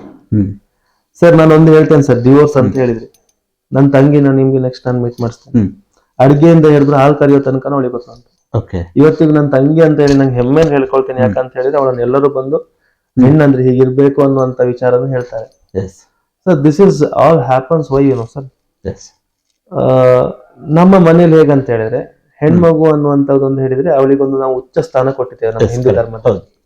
ಅವಳು ಅನ್ನಪೂರ್ಣೆ ಅಂತ, ಅತ್ಯಂತ ಪವಿತ್ರವಾದ ಸ್ಥಾನ. ಅವಳು ಅನ್ನಪೂರ್ಣೆ, ಅವಳು ಮಹಾಲಕ್ಷ್ಮಿ. ಅವಳೊಂದು ಸರಸ್ವತಿ, ಮನೆಯ ಅದೃಷ್ಟ ಲಕ್ಷ್ಮಿ ಅಂತ ಕೂಡ ಹೆಣ್ಮಕ್ಳನ್ನ ಖಂಡಿತ. ಸೊ ಈ ಅದೃಷ್ಟ ಲಕ್ಷ್ಮಿ ನಾವು 9 ಗಂಟೆಗೆ ಎಬ್ಸಿದ್ರೆ ಲಕ್ಷ್ಮಿ ಒಳ ಬರ್ತಾಳೆ ಸರ್. ಕರೆಕ್ಟ್. ಈ ಅನ್ನಪೂರ್ಣಿಗೆ ಅಡಿಗೆ ಕಲಿಸಿ ಕೊಡದೆ ಅವಳು ಅನ್ನಪೂರ್ಣೆ ಆಗ್ತಾಳೆ ಸರ್. ಅವಳಿಗೆ ಸಂಸಾರವನ್ನ ಹೇಗೆ ತಕೊಂಡು ಹೋಗ್ಬೇಕನ್ನುವಂತ ಸಂಸ್ಕಾರ ನಾವು ಕಳಿಸದೆ ಅವಳು ಸರಸ್ವತಿ ಆಗ್ತಾಳೆ ಸರ್. ಅವಳು ಇವತ್ತಿಗೆ ಕೂದಲು ಬಿಡ್ಕೊಂಡು ಮಹಾಕಾಳಿಯಾಗಿ ಇದ್ದಾಳೆ ಸರ್. ಇದೇನಾಗತ್ತಂದ್ರೆ ಈ ತಾಯಿ ಮನೇಲಿ ಇರುವಾಗ ನಾನು ಹೆಣ್ಣಿನ ಅಪವಾದ ಸ್ಥಾನದಲ್ಲಿ ನಿಲ್ಸಿಲ್ಲ. ನಾನು ತುಂಬಾ ಇದ್ರ ಬಗ್ಗೆ ಸ್ಟಡಿ ಮಾಡ್ಕೊಂಡು ನಾನು ಹೇಳ್ತಿರುವಂತದ್ದು. ಈ ಹೆಣ್ಣು ಅಂತ ಒಂದು ಅದೃಷ್ಟ ಶಿಲೆ ಅದು, ನಾಟ್ ಮೋರ್ ದೆನ್ ಡೈಮಂಡ್. ಯಾಕಂತ ಹೇಳಿದ್ರೆ ನಾನು ಹೆಣ್ಣು ಅನ್ನುವಂತ ಇದಕ್ಕೆ ಸದಾಕಾಲ ಚಿರಋಣಿ. ಯಾಕಂದ್ರೆ ಇಷ್ಟು ನಾವು ಗಂಡು ಮಕ್ಳು ಇರ್ಬೇಕಾದ್ರೆ ಅವಳು ಇಲ್ಲದೆ ಆದ್ರೆ ನಾವಿಲ್ಲ. ಅವಳು 9 ತಿಂಗಳು ಹೊಟ್ಟೆಲಿ ಇಟ್ಕೊಂಡು ನಮ್ಮನ್ನ ಜೋಪಾನವಾಗಿ ಹೊರ ತಂದ್ರೆ ಮಾತ್ರ ನಾವಿದ್ದೇವೆ. ಸೊ ತಾಯಿ ಮತ್ತೆ ತಂದೆ ಋಣ ಶಾಶ್ವತ, ತೀರ್ಸ್ಲಿಕ್ಕೆ ಆಗದಿದ್ದದ್ದು. ಸೊ ಏನಾಗುತ್ತೆ ಸರ್, ಈಗ ಅಲ್ಲಿ 9 ಗಂಟೆಗೆ ಹೇಳ್ತಾಳೆ, ಇಲ್ಲಿ ಮದುವೆ ಆಗಿ ಹೋದ್ಮೇಲೆ 6 ಗಂಟೆಗೆ ಹೇಳ್ಬೇಕು. ಅಲ್ಲಿ ಅವಳ ತಟ್ಟೆನ ಅಮ್ಮ ತೊಳಿತಾಳೆ, ಇಲ್ಲಿ ಎಲ್ಲರ ತಟ್ಟೆ ಇವಳು ತೊಳಿಬೇಕು. ಸೊ ಅಲ್ಲಿ ಎಲ್ಲರೊಟ್ಟಿಗೆ ಸಂಸ್ಕಾರವಾಗಿರ್ತಾಳೆ.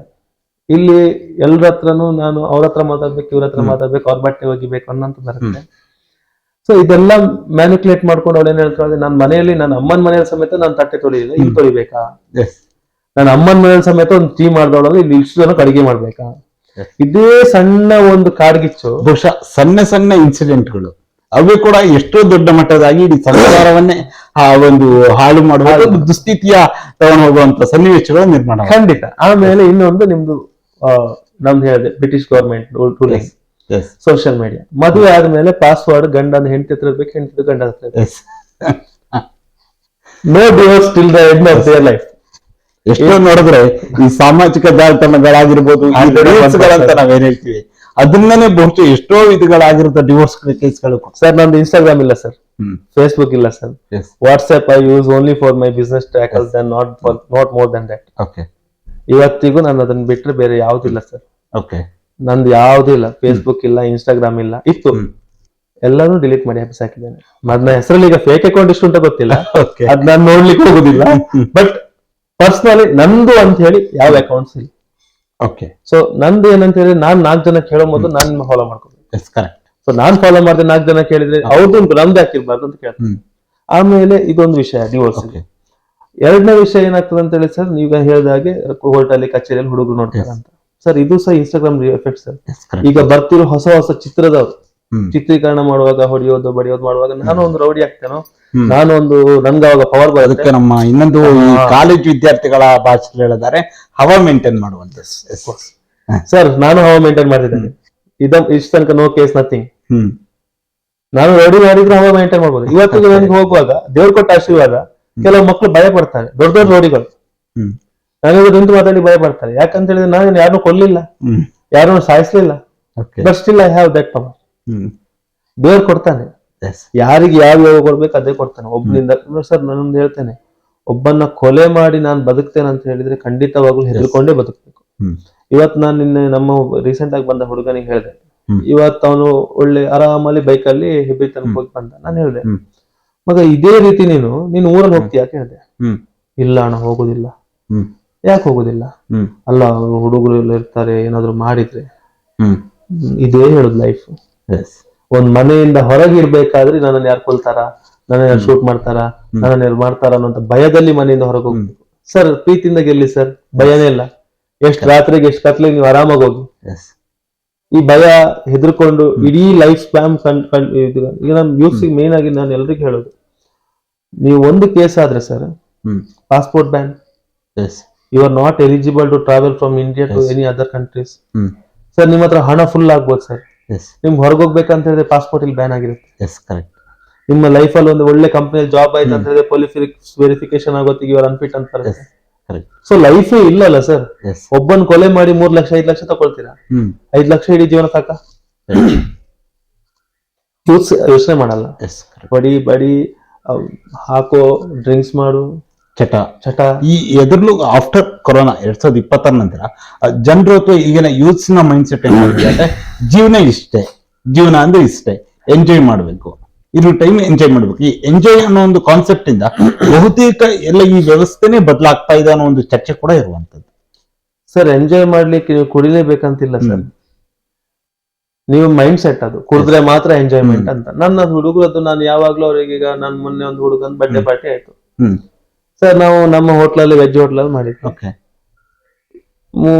8 ಗಂಟೆ ಶುರು ಆಯ್ತು, 11:30 ತನಕ ಹೋಟೆಲ್ ಕ್ಲೋಸ್ ಆಗೋದು ಅಂತ ಮಾಡಿದ್ದೇವೆ. ಕರೋಕೆ ಸಾಂಗ್, ಆಮೇಲೆ ದಮ್ ಶರತ್, ಇಂಥದ್ದೆಲ್ಲ ಮಾಡಿ ಇವತ್ತಿಗೂ ಮೆಮೊರೇಬಲ್ ಆಗಿದೆ. ನಾವು ಯಾವ ರೀತಿ ಅದನ್ನ ಮಾಡ್ತೀವಿ ಅನ್ನೋದ್ರ ಮೇಲೆ ಅದು ಡಿಪೆಂಡ್. ಖಂಡಿತ ನಮ್ ಮೈಂಡ್ ಸೆಟ್ ಹೇಗಂದ್ರೆ ತುಂಡು ಬೇಕು ಗುಂಡು ಬೇಕು, ಅದಿದ್ರೆ ಮಾತ್ರ ಪಾರ್ಟಿ. ತುಂಡು ಗುಂಡು ಇದ್ರೆ ಪಾರ್ಟಿ. ಅದು ಪಾರ್ಟಿ ಅಲ್ಲ ಸರ್, ಅದು ಮೂರ್ಖತನ. ಕುಡಿದು ಪಾರ್ಟಿ ಅಲ್ಲ, ಅದು ಒಂದು ಚಟ ಸರ್. ಈ ಪಾರ್ಟಿಲಿ ಒಂದೇ ಒಂದು no casualties, nothing happen when we did this programme last time. ಇದು ಅದೇ ಗುಂಡು ತುಂಡಲ್ಲಿ ಒಂದು 50 ಜನ ಸೇರುವಾಗ ಒಂದಾದ್ರೂ ಗಲಾಟೆ ಆಗದೆ ಫಂಕ್ಷನ್ ಮುಗ್ದದ್ದು ನೀವು ಹೇಳಿ ನೋಡು. ಇದೇ ಗಲಾಟೆ ವೈಮನಸ್ಸಾಗಿ ಎಷ್ಟು ಜನ ಕೊಲೆ ಆಗ್ಲಿಲ್ಲ, ಎಷ್ಟು ಜನ ಫ್ರೆಂಡ್ಸ್ ಹೊಡ್ಕೊಂಡು ಸತ್ತಿಲ್ಲ ಬೇಕಾ ಸರ್? ನನ್ನವನನ್ನೇ ನಾನು ಕೊಂದು ಪಾರ್ಟಿ ಮಾಡೋದ್ ಬೇಕಾ? ಪಾರ್ಟಿ ಮಾಡಿಸಿದವನಿಗೆ ಲೈಫ್ ಲಾಂಗ್ ಅದೇ ನೆನಪು. ಸರ್ ಅಣ್ಣನ್ ಸಂಗೀತ ಮಾಡಿದ್ವಿ ಸರ್, 4,000 ಜನ ಮೇಲ್ ಫಂಕ್ಷನ್ ಬಂದಿದ್ರು. ನಾನು ಆಕ್ಚುಲಿ ಹೇಳ್ತೇನೆ, ಫಂಕ್ಷನ್ ನಾನು ₹1 ನಂದಿಂದ ನಾನು ಹೋಟೆಲ್ ಸೇಲ್ ಮಾಡಿದ 12 ಲಕ್ಷ ರೂಪಾಯಿ ಬಿಟ್ಟರೆ ಎಲ್ಲದು ಹುಡುಗರೇ ಮಾಡ್ಸಟ್ಟಿತ್ತು. ನಂದು ಏನಿಲ್ಲ, ಗೋಮಾತೆ ಪೂಜೆ ಎಲ್ಲ ಮಾಡಿ 3,500 ಜನ ಇಷ್ಟು ಖುಷಿಯಾಗಿ ಇವತ್ತಿಗೂ ಬೆಂಚ್ ಮಾರ್ಕ್ ಪ್ರೋಗ್ರಾಮ್ ಆಗಿದೆ. ನನ್ನ ಅಣ್ಣಂದು ಮೆಹಂದಿ ಮಾಡುವಾಗ ನಾವು ಕುಣಿಬೇಕಲ್ವಾ, ಮೆಹಂದಿ ಅಂದ್ರೆ ಕುಣಿಬೇಕು ಸರ್. ಭಜನೆ ಮಾಡಿದ್ವಿ ಸರ್, 8 ಟೀಮ್ ಬಂದಿತ್ತು, ನಾವು ಕುಣಿದ್ವಿ, ಭಜನೆ ಮಾಡ್ತಾ ಕುಣಿದ್ವಿ. So that's all depends on our mindset. ಆಗತ್ತೆ ಈಗ ನಾನು ಹೇಳುವಾಗ ಹೇಳ್ಬೋದು, ಅವ ಮೂರ್ಖ ಒಟ್ಟು ಮಾತಾಡ್ತಾನೆ, ಅವ ಪೂಜೆ ಮಾಡ್ತಾನೆ ಅಂತ ನಮ್ಮನ್ನು ಹೇಳ್ತಾನಂತ. ತಾಕತ್ತಿದ್ರೆ ದಮ್ಮಿದ್ರೆ ಪ್ರಾಕ್ಟೀಸ್ ಮಾಡಿ, ಅವತ್ತಾಗಿಲ್ಲ ಅಂತ ಹೇಳಿದ್ರೆ ಅದ್ರ ಬಂದು ಮಾತಾಡಿ, ಓಪನ್ ಹೇಳ್ತಿದ್ದೇನೆ. ಅದರಿಂದ ಸಿಗುವಂತ ಆತ್ಮತೃಪ್ತಿ ಬೇರೆ ಯಾವ್ದ್ರಿಂದ ಕೂಡ ಸಿಗಕ್ಕೆ ಸಾಧ್ಯ ಸರ್. ಪಬ್ಬಲು ಸಿಗಲ್ಲ, ನಿಮ್ದು ಡಿಜೆನು ಸಿಗಲ್ಲ. ಗಣಪತಿ ಹಬ್ಬಕ್ಕೆ ಡಿಜೆ ಹಾಕಿದಕ್ಕೆ ಈ ಸಲ ತುಂಬಾ ಬ್ಯಾನ್ ಮಾಡಿದಕ್ಕೆ ಜಗಳ ಬಂತು ಸರ್. ಡಿಜೆ ನಮ್ ಕ್ರಮನಾ? ಡಿಜೆ ನಮ್ ಕ್ರಮ ಅಲ್ಲ, ಚೆಂಡೆ ನಮ್ದು, ನಾಸಿಕ್ ಬ್ಯಾಂಡ್ ನಮ್ದು, ಆಮೇಲೆ ನಿಮ್ಮ ವಾಲಗ ನಮ್ದು, ಇದೆಲ್ಲ ನಮ್ದು, ಭಜನೆ ನಮ್ದು.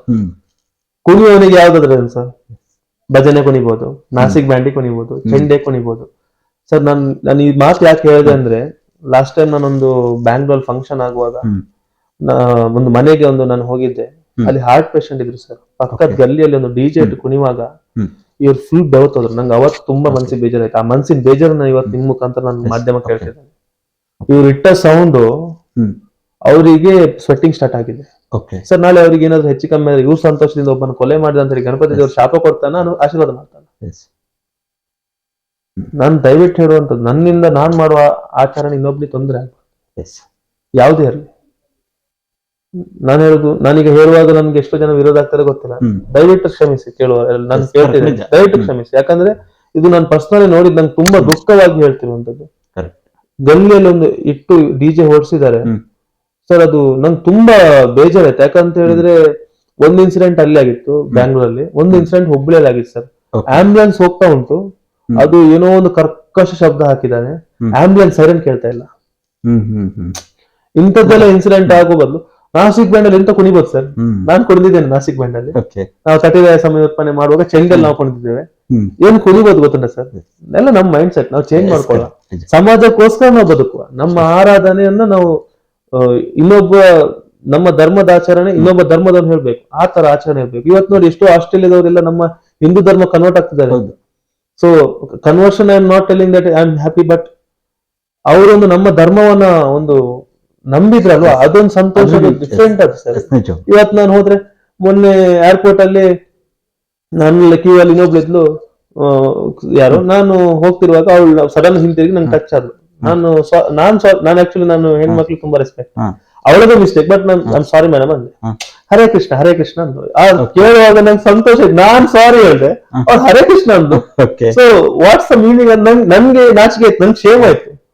So she is from Britain ಹೇಳಿದ್ಲು, ಬ್ರಿಟನ್ ಜರ್ಮನಿ ಹೇಳಿದ್ಲು, ಜರ್ಮನಿ ಐ ಥಿಂಕ್, ಗೊತ್ತಿಲ್ಲ, ನೆನಪಿಲ್ಲ ಸರಿ. ಸೊ ಅವ್ರು ಹರೇ ಕೃಷ್ಣ ಹೇಳುವಾಗ ನಾನ್ ಥ್ಯಾಂಕ್ ಯು ಸಾರಿ ಹೇಳಿದ್ದೆ, ನನ್ಗೆ ಶೇಮ್ ಆಯ್ತು. So how our Hindu works ಅಂತ ಹೇಳಿ, ಹಿಂದೂ ಡಿವೋಟೀಸ್ ಹೇಗಿದ್ದಾರೆ ಅಂತ ಹೇಳಿ. So this all we can change in our society. So ಎಲ್ಲರಿಗೂ ಹೇಳೋದು ಹುಡುಗರಿಗೆ, ನಮ್ಮ ಧರ್ಮವನ್ನ ನಾವು ಭಕ್ತಿಯಿಂದ ಪ್ರಾರ್ಥನೆ ಮಾಡುವ. ಪ್ರತಿಯೊಂದು ಹುಡುಗರು ಒಂದು ಆದಿತ್ಯವಾರವ, ಒಂದು ಶನಿವಾರವ, ಒಂದು ಶುಕ್ರವಾರವ, ಒಂದು ಎಲ್ಲ ಊರಿನ ಏರಿಯಾ ಹುಡುಗರೆಲ್ಲ ಸೆಟ್ ಆಗ್ಬೇಕು. ಒಂದೊಂದು ದೇವಸ್ಥಾನವನ್ನ ಚಂದ ಮಾಡುವ. ಸೊ ಪೇಂಟಿಂಗ್, ಕೆಲವು ಪೇಂಟರ್ ಇರ್ತಾರೆ, ಕೆಲವು ಮೇಸ್ತ್ರಿ ಇರ್ತಾರೆ, ಕಲ್ಲು ಗಿಲ್ಲಿ ಎಲ್ಲ ಒಟ್ಟು ಮಾಡ್ಕೊಂಡು ನಮ್ ದೇವಸ್ಥಾನ ಒಂದು ಅಭಿವೃದ್ಧಿ, ಕಾಂಪೌಂಡ್ ಕಟ್ಟೋದು, ಆಮೇಲೆ ಹೊಯ್ಗೆ ಹಾಕಿ ಇದ್ ಮಾಡೋದು, ಪ್ರತಿಯೊಂದು ದಿವಸ ಒಂದ್ ಕೆಲಸ ನಾವು ಮಾಡ್ಕೊಳ್ಳುವ. ಈ ತರದೆಲ್ಲ ಒಂದು ಹೊಸ ಯೋಜನೆ ಮಾಡಿ ನಮ್ಮ ಧಾರ್ಮಿಕ ಕ್ಷೇತ್ರವನ್ನ ನಾವೇ ಗಟ್ಟಿ ಮಾಡುವ. ಇನ್ನೊಬ್ಬ ಯಾರೋ ಕೊಡ್ತಾರ ಸತ್ಯ ಗಂಟೆ ಆಯ್ತು, ಇಷ್ಟ ತನಕ ಆಗ್ಲಿಲ್ಲ, ಇಷ್ಟ ತನಕ ಆಗ್ಲಿಲ್ಲ. ನಮ್ಮ ದೇವಸ್ಥಾನ, ನಮ್ಮ ಸಂಸ್ಕೃತಿಯನ್ನು, ನಮ್ಮ ಸಂಸ್ಕಾರವನ್ನು ನಾವೇ ಬೆಳೆಸುವ. ಸರ್, ಎರಡು ವಿಚಾರಗಳ ಜೊತೆಯಲ್ಲಿ ನೀವು ಧರ್ಮದರ್ಶಿಯಾಗಿ ಧಾರ್ಮಿಕ ಕ್ಷೇತ್ರದಲ್ಲೂ ಕೂಡ ಅದ್ಭುತವಾದ ಒಂದು ಕೆಲಸವನ್ನ ಮಾಡ್ತಾ ಇದ್ದೀರಾ. ಅದೇ ರೀತಿಯಲ್ಲಿ ನಿಮ್ಮ ಜೀವನಕ್ಕಾಗಿ ಉದ್ಯಮದಲ್ಲಿ ಕೂಡ ತೋರಿಸಬಹುದು, ಅದರಲ್ಲೂ ಕೂಡ ನೀವು ಯಶಸ್ಸನ್ನ ಕಂಡಿದ್ದೀರಾ. ಬೇಕರಿಗಳಾಗಿರ್ಬೋದು, ಹೋಟೆಲ್ ಉದ್ಯಮದಲ್ಲೂ ಕೂಡ ನೀವು ಯಶಸ್ಸನ್ನ ಕಂಡಿರುವಂತದ್ದು. ನಿಮ್ಮೊಂದು ಉದ್ಯಮದ ಕುರಿತಾಗಿ ಮಾತಾಡಿದರೆ ಏನ್ ಹೇಳ್ತೀರಾ ಸರ್? ಸರ್, ಉದ್ಯಮ ಅಂದ್ರೆ ಹೋಟೆಲ್ ಇಂಡಸ್ಟ್ರಿ ಅಷ್ಟು ಬಕ್ವಾಸ್ ಇಂಡಸ್ಟ್ರಿ ಬೇರೆ ಇಲ್ಲ. ಯಾಕಂದ್ರೆ 10 ಜನಕ್ಕೆ 10 ರುಚಿ. ಈಗ ನೀವು ಫಾರ್ ಎಕ್ಸಾಂಪಲ್ ನಾವು ಇಲ್ಲಿ ಈಗ ಏನ್ ಕೊಡ್ತೇವೆ, ರೀಸೆಂಟ್ ಆಗಿ ಅಲ್ಲಿ ಆಲ್ಟ್ರೇಷನ್ ಮಾಡಿ ಕೊಪ್ಪದಲ್ಲಿ ಕೊಟ್ವಿ. ಸೊ ಫಸ್ಟ್ ಎಲ್ಲ ಕಸ್ಟಮರ್ ಫುಡ್ ಕಂಪ್ಲೇಂಟ್ ಬಂತು. ಯಾಕಂದ್ರೆ ಇಲ್ಲಿ ನಮ್ಗೆ ದಪ್ಪ ಸಾರ್ಬೇಕು, ಕೊಪ್ಪದಲ್ಲಿ ತೆಳುವಾಗಿರ್ಬೇಕು. ನಮ್ಗೆ ಇಲ್ಲಿ ಚಾಟ್ಸ್ಗೆ ಬರೀ ಕಡಲೆ ಬೇಯಿಸಿ ಶುಂಠಿ ಬೆಳ್ಳುಳ್ಳಿ ಹಾಕಿ ಪೆಪ್ಪರ್ ಹಾಕಿ ಕೊಟ್ರೆ ಇದೆಂತ ಚಾಟ್ಸ್ ಹಾಕಿ ಹೇಳ್ತಾರೆ. ಅಲ್ಲಿ ಅದನ್ನ ಮಾಡಿ ಕೊಟ್ರೆ ಬಾರಿ ಖುಷಿ ಪಡ್ತಾರೆ. ಸೊ ನಮ್ಮದು ಡಿಫ್ರೆನ್ಸ್ ಇರ್ತದೆ. ಈಗ ನಮ್ದು ಇಲ್ಲಿ ಎಲ್ಲ ಸ್ಟಾಫ್ ಟ್ರೈನ್ ಆಗಿ ಅಲ್ಲಿ ಹೋಗಿದ್ದಾರೆ. ಅಲ್ಲಿದು ಫುಡ್ ಟೇಸ್ಟಿಗೆ ನಮ್ಗೆ 1 ವೀಕ್ ಇಂತ ತಗೊಳ್ತದೆ ಅದನ್ನ ಚೇಂಜ್ ಮಾಡಿಸ್ಕೊಳ್ಳಿಕ್ಕೆ. ಅಲ್ಲಿದು ರುಚಿಯೇ ಬೇರೆ ಉಂಟು, ಇಲ್ಲಿದು ರುಚಿಯೇ ಬೇಕು. ಇಲ್ಲಿ ಜಾಸ್ತಿ ಬಿಸಿ ಕೊಟ್ರೆ ಇದೆಂತ ಬಿಸಿ ಅಂತಾರೆ, ಅಲ್ಲಿ ಸ್ವಲ್ಪ ತಣ್ಣ ಕೊಟ್ರೆ ತಣ್ಣಗೆ ಆಗಿರ್ತದೆ ಅಂತಾರೆ. ಮತ್ತೆ ನಾವು 10% ಬಿಡಿ ಕಂಪ್ಲೇಂಟ್ ಇದ್ದೇ ಇರ್ತದೆ ಬರೀ ಬಿಲ್ಲಿಗೆ. ಅದು ಕೆಲವು ಕನ್ಸರ್ಟ್ ಹೇಗಿರ್ತಾರೆ ಅಂತ ಹೇಳಿದ್ರೆ, ಈಗ ಮಂಚೂರಿಯಲ್ಲಿ 8 ಪೀಸ್ ಇದ್ರೆ 7 ಪೀಸ್ ತಿಂತಾರೆ, 1 ಪೀಸ್ ಕೊಡಿದೆ ಅಂತ ಮಂಚೂರಿಯಾ ಅಂತ ಹೇಳ್ತಾರೆ. ಯಾಕಂದ್ರೆ ಬಿಲ್ ಲೆಸ್ ಆಗ್ಲಿ ಅಂತ. ಇಂಥ ಕ್ಯಾಟಗರಿ ಇರ್ತದೆ, ಇಲ್ಲೂ ಇದೆ ಅಲ್ಲೂ ಇದೆ. ಅದು ನಾನು ಅದನ್ನೇನು ಹೇಳಕ್ ಆಗಲ್ಲ. ಆಮೇಲೆ ಮೇನ್ಲಿ ಬೇಸಿಕ್ ಈಗ ತುಂಬಾ ಇಡೀ ದೇಶದಲ್ಲಿ ಸಫರ್ ಆಗ್ತಿರೋದು ಗ್ಯಾಸ್ ಅಲ್ಲಿ. ಬಟ್ ಆದ್ರೆ ನಂಗೆ ಬೇಜಾರಾಗ್ತಿರೋದು ಅಂತ ಹೇಳಿದ್ರೆ, ಗ್ಯಾಸ್ 70% ಸಪ್ಲೈ ಆಯ್ತು, 80% ಸಪ್ಲೈ ಆಯ್ತು ಅಂತ ಹೇಳ್ತಾರೆ. ಇವತ್ತು ಕಡಿಕೆ ಸರ್ 2 ಸಿಲಿಂಡರ್ ಕೊಟ್ಟಿದ್ದಾರೆ. ಹೇಳಿದ್ರೆ ಕಸ್ಟಮರ್ ಬೈತಾರೆ, ಇಡೀ ಪೇಪರ್ ಎಲ್ಲ ಬಂದಿದೆ, ನ್ಯೂಸ್ ಅಲ್ಲಿ ಬಂದಿದೆ, ಗ್ಯಾಸ್ ಸಪ್ಲೈ ಆಗಿದೆ, ನೀವು ಗ್ಯಾಸ್ ಇಲ್ಲ ಅಂತೀರಾ ಅಂತಾರೆ. ನಾವು ಕಟ್ಟಿಗೆಯಲ್ಲಿ ಪಾಪ ಕಣ್ಣವ್ರಿಗೆಲ್ಲ ಈಗ ಒಳ್ಳೆ ದಾಳಿಂಬೆ ಕಣ್ಣಾಗ್ತದೆ ಕಟ್ಟಿಗೆಯಲ್ಲಿ. ಯಾಕಂದ್ರೆ ಅದ್ರಲ್ಲಿ ಈಗ 20 years ಇಂದ ಇರುವಂತ ಎಲ್ಲ ಸ್ಕೂಕ್ನವ್ರು ಇರೋದು, 20 years ಇಂದ ಎಲ್ಲರೂ ಗ್ಯಾಸ್ ಅಲ್ಲಿ ಅಡ್ಜಸ್ಟ್ ಆಗಿದ್ದಾರೆ. ಸೊ ಆ ಎಣ್ಣೆ ಕಾವನ್ನ ಅಡ್ಜಸ್ಟ್ ಮಾಡ್ಬೇಕಾದ್ರೆ ವಡ ಆಗ್ಲಿ ಬನ್ಸ್ ಆಗ್ಲಿ ಬಿಡುವಾಗ ನಾವು ಎಣ್ಣೆ ಕಾವು ಅಡ್ಜಸ್ಟ್ ಮಾಡ್ಬೇಕು. ಆ ಅಡ್ಜಸ್ಟ್ಮೆಂಟ್ ಅವತ್ತಿಗೆ ಗೊತ್ತಿಲ್ಲ, ಹೆಚ್ಚಿನ ಕುಕ್ಕಿನವ್ರಿಗೆ ಗೊತ್ತಿಲ್ಲ. ಯಾಕಂದ್ರೆ ಗ್ಯಾಸ್ ಅಲ್ಲಿ ಹೀಗ್ ಮಾಡ್ತಾರೆ, ಆ ಕಾವನ್ನ ಅಡ್ಜಸ್ಟ್ ಮಾಡಿ ವಡ ಬಿಡ್ತಾರೆ, ಬನ್ಸ್ ಬಿಡ್ತಾರೆ, ಗೋಳಿ ಬಜ್ಜಿ ಬಿಡ್ತಾರೆ. ಬಟ್ ಬೆಂಕಿ ಕಾವನ್ನ ಅಡ್ಜಸ್ಟ್ ಮಾಡ್ಲಿಕ್ಕೆ ಅವ್ರಿಗೆ ಆಗ್ತಾ ಇಲ್ಲ. ಸೊ ಇದೆಲ್ಲ ತುಂಬಾ ಅದ್ರಲ್ಲಿ ಪ್ರಾಬ್ಲಮ್ಸ್ ಇರ್ತದೆ. ಆಮೇಲೆ ಸ್ಟಾಫ್ ಇದು ಇವತ್ತಿದ್ದವ್ರು ನಾಳೆ ಇರಲ್ಲ. ಬಟ್ ನಮ್ ಸ್ಟಾಫಿಗೆ ಹೇಗಂದ್ರೆ ಎಲ್ಲರಿಗೂ ಅಕೌಂಟ್ ಸ್ಯಾಲರಿ ಮಾಡಿದ್ದಾನೆ. ಯಾಕಂತ ಹೇಳಿದ್ರೆ ಅಕೌಂಟ್ ಸ್ಯಾಲರಿ ಮಾಡಿರೋ ಉದ್ದೇಶ ಯಾಕಂತ ಹೇಳಿದ್ರೆ, ಈಗ ಸರ್ ನೀವು ಒಂದು ಸಂಬಳ ತಗೊಳ್ತೀರಾ ಇನ್ ಹ್ಯಾಂಡ್, ಸೊ ಗವರ್ಮೆಂಟ್ಗೂ ಲೆಕ್ಕ ಇಲ್ಲ, ನಿಮ್ಗೂ ಅದ್ರಲ್ಲಿ ಬೆನಿಫಿಟ್ ಇಲ್ಲ. ಸೊ ಸ್ಯಾಲರಿ ಅಕೌಂಟ್ ಅಂತ ಅನ್ಕೊಳ್ಳಿ, ಅವ್ರಿಗೆ ಒಂದು ಸ್ಯಾಲರಿ ಸ್ಲಿಪ್ ಸಿಗುತ್ತೆ, ಅವ್ರಿಗೊಂದು ಲೋನ್ ಇನ್ನೊಂದು ಮತ್ತೊಂದು ಆಗುತ್ತೆ. ಆಮೇಲೆ ಎಲ್ಲ ಸ್ಟಾಫಿಗೂ 10 lakhs ತನಕ ಒಂದು ಇನ್ಶೂರೆನ್ಸ್, ಆಕ್ಸಿಡೆಂಟಲ್ ಡೆತ್ ಇನ್ಶೂರೆನ್ಸ್ ಆದ್ರೆ 10 lakhs ಅವ್ರಿಗೆ ಸಿಗುವಾಗ ಒಂದು ಇನ್ಶೂರೆನ್ಸ್ ಮಾಡಿಸಿದ್ದಾನೆ. ಸೊ ಅವ್ರಿಗೆ ಈಗ ಅದೇ 6 months ಆದ್ಮೇಲೆ ಒಂದು PF ESI ಎಲ್ಲ ಮಾಡುವಂತ. ಅಂದ್ರೆ ಈಗ ನಾನು ಕೇಳಿದೆ ಲೇಬರ್ ಅವರ ಹತ್ರ, ಆಫೀಸರ್ ಹತ್ರ, ಅವ್ರು ಹೇಳಿದ್ರು ಇಲ್ಲ 6 months ಆಗ್ಬೇಕು ಕಂಪನಿ ರಿಜಿಸ್ಟರ್ ಆಗಿ ಅಂತ ಹೇಳಿದ್ರು. ಸೊ ಅದ್ರ ಬಗ್ಗೆ ಮಾಹಿತಿಯ ಕಲೆ ಆಗ್ತಾ ಇದ್ದೇನೆ. ಅದು ಇನ್ ನೋಡ್ಬೇಕು, ಇನ್ನು ಫ್ಯೂಚರ್ ಡೇಸ್ ಅಲ್ಲಿ ಆ ಎಲ್ಲಾ ಸ್ಟಾಫಿಗೂ ಅಂದ್ರೆ ಒಳ್ಳೆ ಸೇಫ್ ಮಾಡಿರ್ಬೇಕು, ಅದೊಂದು ಇರ್ಬೇಕು ಅನ್ನೋಂತ ಆಸೆ ಉಂಟು. ಅಂದ್ರೆ ನನ್ ಜೊತೆ ಇರುವವರು ಅವರು ಒಂದು ಬಾಸ್ ಆಗ್ಬೇಕು ಅನ್ನೋಂಥದ್ದೊಂದು ಆಸೆ ಉಂಟು. ಸೊ ಈಗ ಒಬ್ರು ನಮ್ ಜೊತೆ ಇದ್ದವರಿಗೆ ಒಂದು ಅಂಗಡಿ ಮಾಡಿ ಕೊಟ್ಟಿದ್ದೇವೆ. ಸೊ ಇನ್ನೊಂದು ಈಗ ಅಂಗಡಿ ಪ್ಲಾನ್ ಅಲ್ಲಿ ಇದ್ದೇವೆ. ಸೊ ಆಮೇಲೆ ಫ್ರಾಂಚೈಸಿಗೆಲ್ಲ ಮಾತುಕತೆ ಆಗ್ತಾ ಉಂಟು. ಕೆಲವು ಹುಡುಗರು ಕೇಳ್ತಿದ್ದಾರೆ ನಮ್ಗೊಂದು ಫ್ರಾಂಚೈಸಿ ಕೊಡಿ ಅಂತ ನಮ್ ಬ್ರ್ಯಾಂಡ್ ಅಲ್ಲಿ. ಮುಳ್ಳುಗುಡ್ಡೆ ಹೋಟೆಲ್ ಅಂತಾನೆ ಸರ್, ಅದು ಆಕ್ಚುಲಿ ಬೇರೆ ಬೇರೆ ಹೋಟೆಲ್ ಹೆಸರಲ್ಲಿ ಇತ್ತು. So before this tyre, so we kept as RS ಅಂದ್ರೆ ರಂಜಿತ್ ರಶ್ಮಿತಾ ಶಾಂತಶಂಕರ್, ಆಮೇಲೆ ಒಂದು ಆರಾಧನೆ ದೇವರು ರಾಘವೇಂದ್ರ ಸ್ವಾಮಿ. ಸೊ ರಾಯರ್ ಹೆಸರು ಇಟ್ಕೊಂಡು ಮಾಡಿದ್ವಿ. ಸೊ ಒಳ್ಳೆ ಚೆನ್ನಾಗಿ ನಡೀತು ಸರ್. ಒಂದು ಮುಂಬೈಲಿ 2 ಕ್ಯಾಂಟೀನ್ ಇತ್ತು, ಇಲ್ಲೊಂದ್ 2-3 ಹೋಟೆಲ್ಸ್ ಇತ್ತು, ಬೇಕರೀಸ್ ಇತ್ತು, ಹ್ಯಾಂಗ್ ಸಪ್ಲೈಯರ್ ಬೇರೆ ಆಗಿದ್ದೆ. ಸೊ ಒಳ್ಳೆ ಚೆನ್ನಾಗಿ ನಡೀತಿತ್ತು. ಆಮೇಲೆ ನಾನು ಈ ಫೀಲ್ಡ್ ಬಂದ್ಮೇಲೆ ಅದನ್ನ ಬೇಡ ಅಂತ ಹೇಳಿ ಕಂಪ್ಲೀಟ್ ನಮ್ಮ ಹುಡುಗರಿಗೆ ಬಿಟ್ಕೊಟ್ಟೆ. ಸೊ ಅವ್ರೇನು ಅದಂತ ಹೇಳ್ತಾರಲ್ಲ ಸರ್, ಫ್ರೀ ಆಗಿ ಬಂದ್ರೆ ಅದು ಅವರೆಲ್ಲ ಅದನ್ನ ಹಾಳು ಮಾಡ್ಕೊಂಡು ಎಲ್ಲ ನಷ್ಟ ಮಾಡ್ಕೊಂಡು. ಸೊ ಫಾರ್ ಅದಾದ್ಮೇಲೆ ನಾನು ನಂದು ಓನ್ ಬ್ರ್ಯಾಂಡ್ ಸ್ಟಾರ್ಟ್ ಮಾಡ್ಬೇಕಂತ ಬೇರೆ ಬೇರೆ ಹೆಸರಲ್ಲಿ ಹೋಟೆಲ್ ಮಾಡ್ತಿದ್ದೆ. ಆಮೇಲೆ ನನ್ಗೊಂದು ಅನಿಸ್ತು, ಈಗ ನಾನು ಬೇರೆ ಬೇರೆ ಊರಲ್ಲಿ ಬೇರೆ ಬೇರೆ ಹೆಸರು ಮಾಡೋಕ್ಕಿಂತ ಬೇರೆ ಬೇರೆ ಊರಲ್ಲಿ ನನ್ನ ಊರ ಹೆಸರು ಇಟ್ರೆ ಸೊ ಬೇರೆ ಬೇರೆ ಊರಲ್ಲಿ ನನ್ನ ಊರ್ಗೆ ರೆಕಗ್ನೈಸ್ ಆಗುತ್ತೆ ಅನ್ನುವಂತ ಒಂದು ಆಸೆ. So we are continuing in future days ಎಲ್ಲ ಮುಳ್ಳುಗುಡ್ಡೆ ಅನ್ನುವಂತ ಹೆಸರನ್ನೇ ಕಂಟಿನ್ಯೂ ಮಾಡ್ಬೇಕನ್ನೋಂತ ಆಸೆ ಉಂಟು. ಇನ್ನು ಆ ದೇವ್ರು ಬಿಟ್ಟದ್ದು ಹೇಗೆ ನಡ್ಸ್ಕೊಂಡು ಹೋಗ್ತಾರೆ ಅನ್ನೋಂಥದ್ದು ಗೊತ್ತಿಲ್ಲ. ಆಮೇಲೆ ಅದ್ರಲ್ಲಿ ಬಂದ ಇನ್ಕಮ್ ಹೇಗಂತ ಹೇಳಿದ್ರೆ, ಫಸ್ಟ್ ಪ್ರಿಫರೆನ್ಸ್ ಸ್ಟಾಫ್ ಸ್ಯಾಲರಿ ಅದೆಲ್ಲ. ಅದ್ಮೇಲೆ ನಮ್ ದೇವಸ್ಥಾನಕ್ಕೆ. ಓಕೆ ಅದಕ್ಕಿಂತ ಹೆಚ್ಚು ಉಳಿತ ಅಂತ ಹೇಳಿದ್ರೆ ಅಂಗವಿಕಲ ಮಕ್ಳಿಗೆ ಡೊನೇಷನ್ ಮಾಡ್ಬೇಕನ್ನೋ ಆಸೆ ಉಂಟು. ಓಕೆ ನೋಡ್ಬೇಕು, ಇಲ್ಲಾಂದ್ರೆ 6 months ನಾವು ವೇಟ್ ಮಾಡ್ಬೇಕಾಗತ್ತೆ ಒಂದು ಬಿಸ್ನೆಸ್ ಅನ್ಕೊಳ್ಳಿ. ಕರೆಕ್ಟ್ ಹೊಸ ಬಿಸ್ನೆಸ್ ಹಾಕಿದ್ದೇವೆ, ಸೊ ಅದು ಇಲ್ಲಿದು ಇನ್ಕಮ್ ಅಲ್ಲಿ ಹಾಕೊಂಡು ನಾವು ಅಡ್ಜಸ್ಟ್ಮೆಂಟ್ ಮಾಡ್ಕೊಂಡು ಒಂದು 6 months ರನ್ ಮಾಡ್ಬೇಕಾಗತ್ತೆ. ಸೊ ಆಫ್ಟರ್ ದಟ್ ನೋಡ್ಬೇಕು. ಈಗ ಈ ಹೋಟ್ಲಿಂದ ಈಗ ನಾಡ್ದೊಂದು ಈಗ ಮಾತುಕತೆ ಆಗ್ತದೆ ಮೀಟಿಂಗ್. ಓಕೆ ಪ್ರತಿಯೊಂದು ಅನಾಥಾಶ್ರಮಕ್ಕೆ ಒಂದೊಂದು ದಿನದ್ದು ಊಟ, ಬಟ್ ನಾಟ್ ಫಾರ್ ವೃದ್ಧಾಶ್ರಮ. ಓಕೆ ಐ ಡೋಂಟ್ ಸಪೋರ್ಟ್ ವೃದ್ಧಾಶ್ರಮ. ಯಾಕಂತೇಳಿ ತಂದೆ ತಾಯಿನ ಗೌರವಿಸೋದಿದ್ದವನು ದೇವಸ್ಥಾನಕ್ಕೆ ಹೋಗಿ ಕೋಟಿ ಕೊರಿಮರ ಕೊಟ್ರೆ ಏನ್ ಪ್ರಯೋಜನ ಸರ್? ಕರೆಕ್ಟ್ ನಿಜ. ಇವತ್ತು ನೀವು ದೇವಸ್ಥಾನಕ್ಕಿಂತ ಜಾಸ್ತಿ ವೃದ್ಧಾಶ್ರಮಗಳಾಗ್ತಾ ಉಂಟು. ನಾನ್ ದೇವಸ್ಥಾನ ಆದ್ರೆ ನಂಗೆ ಬಾರಿ ಖುಷಿ ಆಗುತ್ತೆ, ಎಷ್ಟೇ ದೇವಸ್ಥಾನ ಆಗಲಿ ಕರೆಕ್ಟ್. ಐ ಸಪೋರ್ಟ್ ದಮ್. ಯಾಕಂದ್ರೆ ನಮ್ದು ನರ್ಮಲಿ ವೃದ್ಧಾಶ್ರಮ ಆಯ್ತಂದ್ರೆ ಎಲ್ಲೋ ಒಂದ್ ಕಡೆ ಮನ್ಸಿಗೂ ಕೂಡ ಅದು ನೋವನ್ನ ಅಂತ ಹೇಳ್ತಾರೆ ಸರ್. ಅವ್ನು ಗಣಪತಿ ದೇವಸ್ಥಾನ ಕಟ್ಲಿ ಅಥವಾ ಇನ್ನೊಂದ್ ಮಾಡ್ಲಿ, ಇನ್ನೊಂದ್ ದೇವಸ್ಥಾನ ಮಾಡ್ಲಿ ಅಥವಾ ಕ್ಷೇತ್ರ ಮಾಡ್ಲಿ, ನಾನ್ ಸಪೋರ್ಟ್ ಮಾಡ್ತೇನೆ. ಯಾಕಂದ್ರೆ ನಾನು ಹಿಂದೂ ಧರ್ಮ ಬೆಳೀತಾ ಉಂಟು ಅನ್ನೋ ಖುಷಿ. ಅದು ವೃದ್ಧಾಶ್ರಮಕ್ಕೆ ನಾನು ಸಪೋರ್ಟೇ ಮಾಡಲ್ಲ ಸರ್. ತಂದೆ ತಾಯಿನ ಸಾಕಕ್ ಆಗ್ದಿದ್ದು ನೀವು ಬದುಕಿ ಪ್ರಯೋಜನ ಏನ್ ಸರ್? ಕರೆಕ್ಟ್. ಒಂದ್ ತಂದೆ ತಾಯಿಗೆ ಜಾಸ್ತಿ ಏನ್ ಕೇಳ್ತಾರೆ ಅವ್ರು? ಪ್ರೀತಿ, ಊಟ, ಒಂದು ಹಳೆ ಬಟ್ಟೆ ಕೊಟ್ಟು ಸಾಕಂತಾರೆ. ಅಂತಷ್ಟು ನಾನೊಂದು ಹೇಳ್ತೇನೆ ಸರ್, ಮೋರ್ ದೆನ್ 70% ಆಫ್ ವೃದ್ಧಾಶ್ರಮದಲ್ಲಿರುವಂತ ವೃದ್ಧರೆಲ್ಲರೂ ದೊಡ್ಡ ದೊಡ್ಡ ಇನ್ಕಮ್ ಇರುವವರೇ. ಒಬ್ಬ ರಿಕ್ಷಾ ಬಿಡುವೊಂದು, ಒಬ್ಬ ಮೇಸ್ತ್ರಿ ಇದ್ದು ಅಥವಾ ಒಬ್ಬ ಕೆಲಸ ಮಾಡುವ,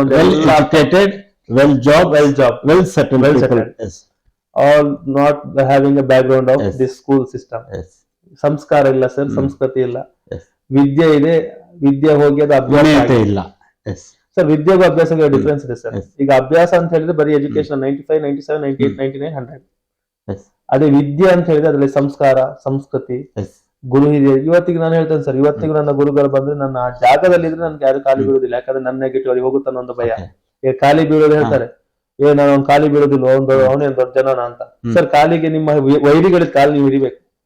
ಯಾಕೆ ಹೇಳಿ ನೋಡು ಸರ್? ಖಾಲಿ ಬೀಳೋ ಅರ್ಥ ಒಂದೇ, ಪಾದ ಸ್ಪರ್ಶ ಮಾಡಿದಾಗ ನನ್ನ ನೆಗೆಟಿವ್ಸ್ ನಾನು ನಿಮ್ಗೆ ಕೊಡೋದು ಅಂತ. ಸೊ ಅದಕ್ಕೆ ಹಿರಿಯರು ಹೇಳುದು ಮಕ್ಳು ಕಾಲಿಗೆ ಬೀಳ್ಬೇಡಿ ಅಂತ. ಅದೇ ನೀವು ತತ್ವಮಸಿ ಅಯ್ಯಪ್ಪ ಸ್ವಾಮಿದು ಕಾರ್ಯ ಮಾಡುವಾಗ ಎಲ್ಲರೂ ಅವ್ರವ್ರ ಕಾಲಿಗೆ ಬಿದ್ದು, ಇವ್ರ ಕಾಲ್ ಬಿದ್ದು ಅವ್ರ ಕಾಲ್ ಬಿದ್ದು ಇವ್ರ ಕಾಲ್, ಏಜ್ ಡಿಫ್ರೆನ್ಸ್ ಬರಲ್ಲ. ಯಾಕಂದ್ರೆ ಅಲ್ಲಿ ಹೋಗುವಾಗ ಎರುಮೇಲೆ ತಲೆ ಸುಲ್ದು ಒಂದು ಕಾಯಿ ಹೊಡೆದು ಹೋಗ್ತಾರೆ. ಸೊ ನಾವು ತಂದಂತ ಪಾಪ ಕರ್ಮ ಎಲ್ಲ ಅಯ್ಯಪ್ಪ ಸ್ವಾಮಿ ಕಾಲ್ ಬಿಡಕ್ ಕೊಟ್ವಿ ಅಂತ. ಹಾಕಿದ ತುಪ್ಪದಲ್ಲಿ ಅಯ್ಯಪ್ಪ ಸ್ವಾಮಿಗೆ ಅದು ಹೋಗ್ತದೆ ಪಾಪ, ದೇವ್ರ ಪಾದಕ್ಕೆ ಸಲ್ತು ಅಂತ. ಸೊ ನಾನು ಅದಕ್ಕೋಸ್ಕರ ಈಗ ಯಾರ್ದು ಕಾಲು ಹಿಡಿಯುವಾಗ ನಾನು 4 ಸಲ ಯೋಚನೆ ಮಾಡ್ತೇನೆ. ಯಾಕಂದ್ರೆ ನನ್ನ ಹತ್ರ ತಗೊಳ್ಳೋದೇ ನಾನು 1000 ಜನ ಕಾಲಿಗೆ ಬೀಳ್ತಾರೆ, ನಾನ್ ತಗೊಂಡೋಗಿ ಅಜ್ಜನ್ ಕಾಲಿಗೆ ಬೀಳ್ತೇನೆ. ಅವಲ್ಲಿಗೆ ದೇವ್ರ ಪಾದಕ್ಕೆ ಹೋಗ್ಲಿ ಅಂತ. ಕಾಲಿಗೆ ಬಿದ್ದು ಕೂಡ ನಾನ್ ದೊಡ್ಡ ಜನ, ನೀವು ಸಣ್ಣವರು. ನಾನು ಅದಕ್ಕೆ ಇದು ಆಕ್ಚುಲಿ ನಾನು ಮೊದ್ಲು ಕಾಲಿಗೆ ಬೀಳಿಗೆ ಬಿಡ್ತಿರ್ಲಿಲ್ಲ. ನಂಗೊಂದು ಇದು ಒಂದು ಏನಾಯ್ತು ಅಂದ್ರೆ, ಒಂದು ನಿಮ್ಮ ಕೊಪ್ಪದ ಒಂದು ಅಜ್ಜಿ ಹೇಳಿದ್ದು, ಅವ್ರ ಕಾಲಿ ಬೀಳಿಗೆ ಬರುವಾಗ ನನ್ಗೆ ದೊಡ್ಡವ್ರ ಕಾಲಿ ಬೀಳೋದು ಹೇಗೆ ಸರ್? ಸೊ ಅವ್ರು ಹೇಳಿದ್, ನಾನು ಹಿಂದೆ ಓಡಿ ಬಂದೆ. ಅವ್ರು ಒಂದೇ ಮಾತು ಹೇಳಿದ್ರು, ನನ್ನ ಪ್ರಾಯದಲ್ಲಿ ನೀವು ಸಣ್ಣವ್ರು ಸತ್ಯ, ಆದ್ರೆ ನಾನ್ ನಿಮ್ಗೆ ಬೀಳ್ತಿರೋದಲ್ಲ ಅಜ್ಜನಿಗೆ. ನಿಮ್ಮ ಕಾಲದಲ್ಲಿ ನಾನು ಹಿಡಿದು ಕೂಡಲೇ ನನ್ನಲ್ಲಿ ಮಾಡಿದಂತ ತಪ್ಪು ಅಧರ್ಮ ಏನಾದ್ರು ಅದು ನಿಮ್ಮ ಪಾದದ ಮುಖಾಂತರ ದೇವರಿಗೆ ಹೋಗ್ತದೆ. ಅದಕ್ಕೋಸ್ಕರ ನಾನು ಸ್ವಲ್ಪ ಜಾಸ್ತಿ ದಿನ ಬದುಕೋದು ನಿಮ್ಗೆ ಇಷ್ಟ ಇಲ್ವಾ ಕೇಳಿದ್ರು. ಅವತ್ತಿಂದ ಸ್ಟಾಪ್ ಸರ್, ಯಾರಿಗೆ ಕಾಲ್ ಬಿದ್ರು ಬೀಳಿ, ನಿಮ್ಮ ನೆಗೆಟಿವ್ ಮಾತ್ರ ನನಗೆ ಕೊಡಿ ಅನ್ನೋ, ಪ್ಲೀಸ್ ಗಿವ್ ಮೀ ಅಂತ ಹೇಳಿ ನೆಗೆಟಿವ್ ಮಾತ್ರ ಕೊಡಿ, ಅಜ್ಜನಿಗೆ ಕಾಲಿ ಬಂದು ಬಿಡ್ತೇನೆ. ಸೊ ಅದರಿಂದ ಈ ಅನಾಥಾಶ್ರಮ ಮಕ್ಕಳಿಗೆ, ಅಂದ್ರೆ ಅನಾಥಾಶ್ರಮ ಈ ಮುದ್ದ ಮಂದ್ಯ ದೇವ್ರ ಮಕ್ಕಳು, ನಂದು 2 ಹೋಟ್ಲ್ ಉದ್ಘಾಟನೆ ದೇವ್ರ ಮಕ್ಕಳಿಂದಾನೆ ಮಾಡ್ಸಿದ್ದೆ. ಅವ್ರ ಹತ್ರ ಏನೂ ಇಲ್ಲ, ಅವರಿಗೆ ಊಟ ಕೊಟ್ಟರೆ ಖುಷಿ ಆಗ್ತದೆ, ಬಟ್ಟೆ ಕೊಟ್ಟರೆ ಖುಷಿ ಆಗ್ತದೆ, ಒಂದ್ ಹೊತ್ತಿ ಮಾತ್ರ. ಸೊ ಅಂತ ಮಕ್ಕಳ ಹತ್ರ ನಾವು ಉದ್ಘಾಟನೆ ಮಾಡಿಸೋದು ನನ್ನ ವ್ಯವಹಾರ. ಓಕೆ ಸರ್, ಕೊನೆಯದಾಗಿ ಸುದೀರ್ಘವಾಗಿ ಎಲ್ಲ ವಿಚಾರಗಳ ಕುರಿತಾಗಿ, ಉದ್ಯಮ ಆಗಿರ್ಬೋದು, ನೀವೊಂದು ಬೆಳೆದು ಬಂದ ಹಾದಿ ಆಗಿರ್ಬೋದು, ದೇವಸ್ಥಾನ, ಎಲ್ಲ ವಿಚಾರಗಳ ಕುರಿತಾಗಿ, ಮತ್ತೆ ಕೊನೆಯದಾಗಿ ಈ ಒಂದು ಮುಳುಗುಡೆ ಕೊರಗಜ್ಜ ಸನ್ನಿಧಾನದ ಕುರಿತಾಗಿ ಇಲ್ಲಿ ಬರುವಂತಹ ಭಕ್ತಾದಿಗಳಿಗೆ ಏನ್ ಹೇಳಕ್ ಬಯಸ್ತೀರಾ? ಸರ್, ಮಾಡುವಂತ ಕರ್ತವ್ಯ ಎಲ್ಲರಿಗೂ ಪ್ರೀತಿಯಾಗಿ ಇರಲಿ. ದ್ವೇಷದಿಂದ ಇರೋದ್ರ ಬದಲು ಎಲ್ಲರೂ ನನ್ನವರು ನಮ್ಮವರು ಅನ್ನುವಂತ ಬಾಂಧವ್ಯ ಕೊಟ್ಟು ಎಲ್ಲರೂ ಆರೋಗ್ಯವಾಗಿ ನೆಮ್ಮದಿಯಾಗಿ ಆನೆ ಜೀವನ ನಾನು ಹೇಳ್ತೇನೆ. ಆರೋಗ್ಯ ನೆಮ್ಮದಿ ಇದು ಎರಡಿದ್ರೆ ಎಲ್ಲದೂ ಇದ್ದಾಗಿ. ಇದ್ದದ್ದನ್ನ ಖುಷಿ ಪಡಿ, ಇಲ್ಲ ಅನ್ನುವಂತ ಬೇಜಾರಿಗಿಂತ ಇದ್ದದನ್ನ ಖುಷಿ ಪಡಿ. ಇವತ್ತು ಗಂಜಿ ಸಿಕ್ತಾ ಖುಷಿಯಲ್ಲಿ ಊಟ ಮಾಡಿ, ಇಲ್ದಿದ್ರೆ ಅದು ಸಿಕ್ತಿರ್ಲಿಲ್ಲ ನಿಮ್ಗೆ. ಇವತ್ತು ಬಿರಿಯಾನಿ ಸಿಕ್ತಾ ಅದನ್ನು ಖುಷಿಯಲ್ಲಿ ಊಟ ಮಾಡಿ. ಅನ್ನವನ್ನ ಬಿಸಾಕ್ಬೇಡಿ, ಅನ್ನವನ್ನ ಪೋಲ್ ಮಾಡ್ಬೇಡಿ, ಯಾರಿಗೂ ತೊಂದರೆ ಆಗುವಂತ ಜೀವನವನ್ನ ಬದುಕಬೇಡಿ. ಸಾಯುವಾಗ 4 ದಿನ ನಾವು ಬದುಕೋದು, ಸಾಯುವಾಗ ನಾವು ಮಾಡಿದ ಭೂಮಿನ ತಕೊಂಡು ಹೋಗೋದಿಲ್ಲ, ನಾವು ಮಾಡಿದಂತ ಬಂಗಾರ ತಕೊಂಡು ಹೋಗೋದಿಲ್ಲ. ಅದರಿಂದಾಗಿ ಇರುವಂತ 4 ದಿನ ಇರುವಂತ ರಿಲೇಶನ್ಶಿಪ್ ಅನ್ನ, ಅಣ್ಣ ತಮ್ಮನ ಬಾಂಧವ್ಯ, ಅತ್ತೆ ತಂಗಿಯ ತೀರ್ಮಾನ, ಇದೆಲ್ಲವೂ ಹಾಳಾಗ್ತದೆ. ಭೂಮಿ ಏನಿದ್ರು ಸಹ ಇದ್ದದನ್ನ ನಾವು ಸತ್ರ ಮೇಲೆ ಒಳ್ಳೆ ಭೂಮಿ ಆದ್ರೆ ನಮ್ಮನ್ನು ಸುಡುದಿಲ್ಲ, ಅದ್ರಲ್ಲಿ ಎಲ್ಲರೂ ಸ್ಮಶಾನ ತಕೊಂಡೋಗಿ ಸುಡ್ತಾರೆ. ಅಷ್ಟಿರುವಾಗ ಭೂಮಿ ಭೂಮಿ ಭೂಮಿ ಅಂತ ಹೇಳಿ ಬಂಗಾರ ಅದು ಇದು ಅನ್ನುವಂತ ಅತಿ ಆಸೆಯಿಂದ ಅಣ್ಣ ತಮ್ಮ ಪ್ರೀತಿ ವಾತ್ಸಲ್ಯಗಳನ್ನೆಲ್ಲ ಕಳ್ಕೊಂಡು ಜೀವನ ಮಾಡೋದ್ಕಿಂತ ಇದ್ದದ್ರಲ್ಲಿ ಖುಷಿ ಪಡ್ಕೊಂಡು ಆಗೋದ್ರಲ್ಲಿ ಹಂಚ್ಕೊಂಡು ನೆಮ್ಮದಿಂದ ಬದುಕಿ ಇರುವಂತ 4 ದಿನ ಪುನಃ ನೀವು ಸತ್ತ ಮೇಲೆ ನನ್ಗೆ ನನ್ನ ಅಣ್ಣನ ಪ್ರೀತಿ ಸಿಗ್ಲಿಲ್ಲ, ನನ್ನ ತಾಯಿ ಪ್ರೀತಿ ಸಿಗ್ಲಿಲ್ಲ ಅನ್ನುವಂಥದ್ದು ಬಂದ್ರೆ ಪುನಃ ಬರೋದಿಲ್ಲ. ಆಮೇಲೆ ನಾನು ತುಳುನಾಡವರಿಗೆ ಹೇಳೋದಿಷ್ಟೇ, ನಮ್ಮ ತುಳುನಾಡು ನಮ್ದು. ಆ ತುಳುನಾಡಿನ ವಿಚಾರ ಬಂದಾಗ ನಮ್ಮತನವನ್ನ ಬಿಟ್ಟು ನಾವು ಬೇರೆಯವರಿಗೆ ನಿರ್ಣಯ ಮಾಡೋದು ಬೇಡ. ಈಗ ಯಾಕಂದ್ರೆ ತುಳುನಾಡು ಅಂದ್ರೆ ನಿಮ್ಗೀಗ ನೀಲೇಶ್ವರದಿಂದ ನಮ್ದು ಬಾರ್ಕೂರು ಗಡು ತನಕ ಬರ್ತದೆ. ಈಗ ತುಳುನಾಡಿನ ಲೆಕ್ಕಾಚಾರದಲ್ಲಿ ನಮ್ಗೆ ದೈವ ಪ್ರಧಾನ. ಈಗ ಬೇರೆ ಎಲ್ಲ ಭಾಗದಲ್ಲೂ ಇಡೀ ಇಂಡಿಯಾದಲ್ಲಿ ತುಳುನಾಡಿನಲ್ಲಿ ಮಾತ್ರ ದೇವರ ನಂತರ ದೈವ ಹೊರಗೆ. ಸೊ ದೈವಾರಾಧನೆಯನ್ನ ಒಳ್ಳೆ ರೀತಿಯಲ್ಲಿ ಎಲ್ಲರೂ ಮಾಡುವ ಹಾಗೆ, ಎಲ್ಲ ಮಕ್ಕಳಿಗೂ ದೈವಾರಾಧನೆ ಬಗ್ಗೆ ತಿಳಿವು ಹೇಳುವ ಹಾಗೆ. ನನ್ಗೂ ಈಗ ನನ್ಗೆಲ್ಲ ಗೊತ್ತಿಲ್ಲ. ನಮ್ ದೈವಾರಾಧನೆಯಲ್ಲಿ ಅದು ಸಾಗರ, ಕಲ್ತಷ್ಟು ಉಂಟು, ಹೋದಷ್ಟು ಉಂಟು. ಈ ಜಾಗದಿಂದ ಅಲ್ಲಿ ಹೋಗುವಾಗ ಅಲ್ಲಿ ದೈವಾರಾಧನೆ ಕಟ್ಲೆ ಬೇರೆ ಉಂಟು, ಇಲ್ಲಿಂದ ಅಲ್ಲಿ ಹೋಗುವಾಗ ಅಲ್ಲಿ ಬೇರೆ ಉಂಟು, ನಿಮ್ ಕೊಪ್ಪ ಸೈಡ್ ಬಂದ್ರೆ ಅಲ್ಲಿ ಬೇರೆ ಉಂಟು. ಸೊ ಎಲ್ಲದೂ ಒಳ್ಳೇದಾಗಿ ಎಲ್ಲರಿಗೂ ಒಳ್ಳೇದಾಗ್ಲಿ, ಖುಷಿಯಲ್ಲಿರಿ, ನೆಮ್ಮದಿಯಿಂದ ಇರಿ, ಯಾರಿಗೂ ಕೇಡು ಬಯಸದೆ. ಈಗ ನಾನು ಹೇಳೋದಷ್ಟೇ, ಯಾವುದೇ ವ್ಯಕ್ತಿಯ ಬಗ್ಗೆ ಕೊನೆಯದಾಗಿ ಹೇಳೋದು, ಯಾವುದೇ ವ್ಯಕ್ತಿಯ ಬಗ್ಗೆ ಯಾರ ಬಗ್ಗೆ ಆದ್ರೂ ಸಮರ್ಥನೆ ಆಧಾರ ಗೊತ್ತಿಲ್ಲದೆ ಮಾತಾಡೋದ್ಕಿಂತ ನಮ್ಮ ಪಾಪದ ಕರ್ಮ ಇನ್ನೂ ಜಾಸ್ತಿ ಆಗ್ತದೆ. So if you are not knowing anything, don't speak anything. ಗೊತ್ತಿಲ್ಲದೆ ಯಾರೋ ಒಬ್ಬ ಹೇಳ್ದ ಅಂತೇಳಿ ಹೂ ಕೊಟ್ಟಿದ್ದು ಅದೊಂದು ಶಾಪ, ಅದೊಂದು ಪಾಪ. ಸೊ ಇನ್ನೊಬ್ಬರ ಬಗ್ಗೆ ಮಾತಾಡುವಾಗ ನನ್ನ ಬಗ್ಗೆ ನಾನು ಯೋಚನೆ ಮಾಡ್ಕೊಂಡು ಮಾತಾಡುವಂತ ವಿಚಾರ ಹೇಳ್ತಾ ಎಲ್ಲರಿಗೂ ಶುಭವಾಗ್ಲಿ, ಎಲ್ಲರ ಆರೋಗ್ಯವಾಗಿ ಅಂತ ಹೇಳಿ. ಸರ್, ಇದುವರೆಗೂ ಈ ಒಂದು ಸಂದರ್ಶನದಲ್ಲಿ ಭಾಗವಹಿಸಿ ಮುಳುಗುಡ್ಡೆ ಕೊರಗಜ್ಜ ಸನ್ನಿಧಾನದ ವಿಶೇಷತೆಗಳಾಗಿರ್ಬೋದು, ಈ ಒಂದು ದೈವದ ಸ್ಥಾನವನ್ನ ಇಲ್ಲಿ ಸ್ಥಾಪನೆ ಮಾಡಿದ ಉದ್ದೇಶ ಆಗಿರ್ಬೋದು, ನಿಮಗೆ ಒಂದು ಪ್ರೇರೇಪಣೆ ಆದ ವಿಚಾರ ಆಗಿರ್ಬೋದು, ಕೊರಗಜ್ಜನ ಒಂದು ಮಹಿಮೆ ಆಗಿರ್ಬೋದು, ಹಾಗೆ ನೀವು ಯಾವ ರೀತಿಯಾಗಿ ಇಲ್ಲಿಂದ ಪೂಜಾ ಕಾರ್ಯಗಳು ನಡೆಯುತ್ತೆ, ಇಲ್ಲಿನ ಒಂದು ವ್ಯವಸ್ಥೆಗಳ ಕುರಿತಾಗಿರ್ಬೋದು, ಹಾಗೆ ಇಲ್ಲಿನ ಪೂಜೆ ವಿಶೇಷತೆಗಳಾಗಿರ್ಬೋದು, ಯಾವ ರೀತಿಯ ಅನ್ನದಾನ ನಡೆಯುತ್ತೆ, ಹಾಗೆ ನಿಮ್ಮ ಒಂದು ಜೀವನಕ್ಕಾಗಿರುವಂತಹ ಒಂದು ಹೋಟೆಲ್ ಉದ್ಯಮ ಆಗಿರ್ಬೋದು, ಹಾಗೆಯೇ ನೀವು ಬೇರೆ ಬೇರೆ ಕಡೆ ಕಾರ್ಯಕ್ರಮಗಳು ಹೋಗಿದ್ದ ವಿಚಾರ ಆಗಿರ್ಬೋದು, ಹಾಗೆ ಈಗಿನ ಜನರೇಷನ್ ಯಾವ ರೀತಿಯಾಗಿ ದಾರಿ ತಪ್ತಾ ಇದ್ದಾರೆ, ಅವ್ರು ಯಾವ ರೀತಿಯಾಗಿ ಸಮಾಜಕ್ಕೆ ಒಳ್ಳೆದನ್ನ ಮಾಡಬೇಕು, ಜೀವನವನ್ನ ಬದಲಾಯಿಸಿಕೊಳ್ಬೇಕು, ಎಲ್ಲ ವಿಚಾರಗಳ ಕುರಿತಾಗಿ ಸುದೀರ್ಘವಾಗಿ ಒಂದು ಸಂದರ್ಶನದ ಭಾಗವಹಿಸಿದ್ದಕ್ಕೆ ನಮ್ಮ ಸೈರಿ ಸಮಾಚಾರ ತಂಡದ ವತಿಯಿಂದ ನಿಮ್ಗೆ ಪೂರ್ವಕ ಧನ್ಯವಾದಗಳು. ನೋಡಿದ್ರ ವೀಕ್ಷಕರೇ, ಇದು ಮುಳುಗುಡ್ಡೆಯ ಕೊರಗಜ್ಜ ಸನ್ನಿಧಾನದ ಧರ್ಮದರ್ಶಿಗಳು ಹಾಗೆ ಹೋಟೆಲ್ ಉದ್ಯಮಿಗಳು ಆಗಿರುವಂತಹ ಶ್ರೀಯುತ ಪುನೀತ್ ಮುಳುಗಡ್ಡೆ ಇವರ ಜೊತೆಗಿನ ವಿಶೇಷ ಸಂದರ್ಶನ. ಮುಂದಿನ ವಾರ ಇನ್ನೊಬ್ಬ ವಿಶೇಷ ವ್ಯಕ್ತಿ ಜೊತೆ ಮುಂದೆ ಬರ್ತೀನಿ. ನಮಸ್ಕಾರ.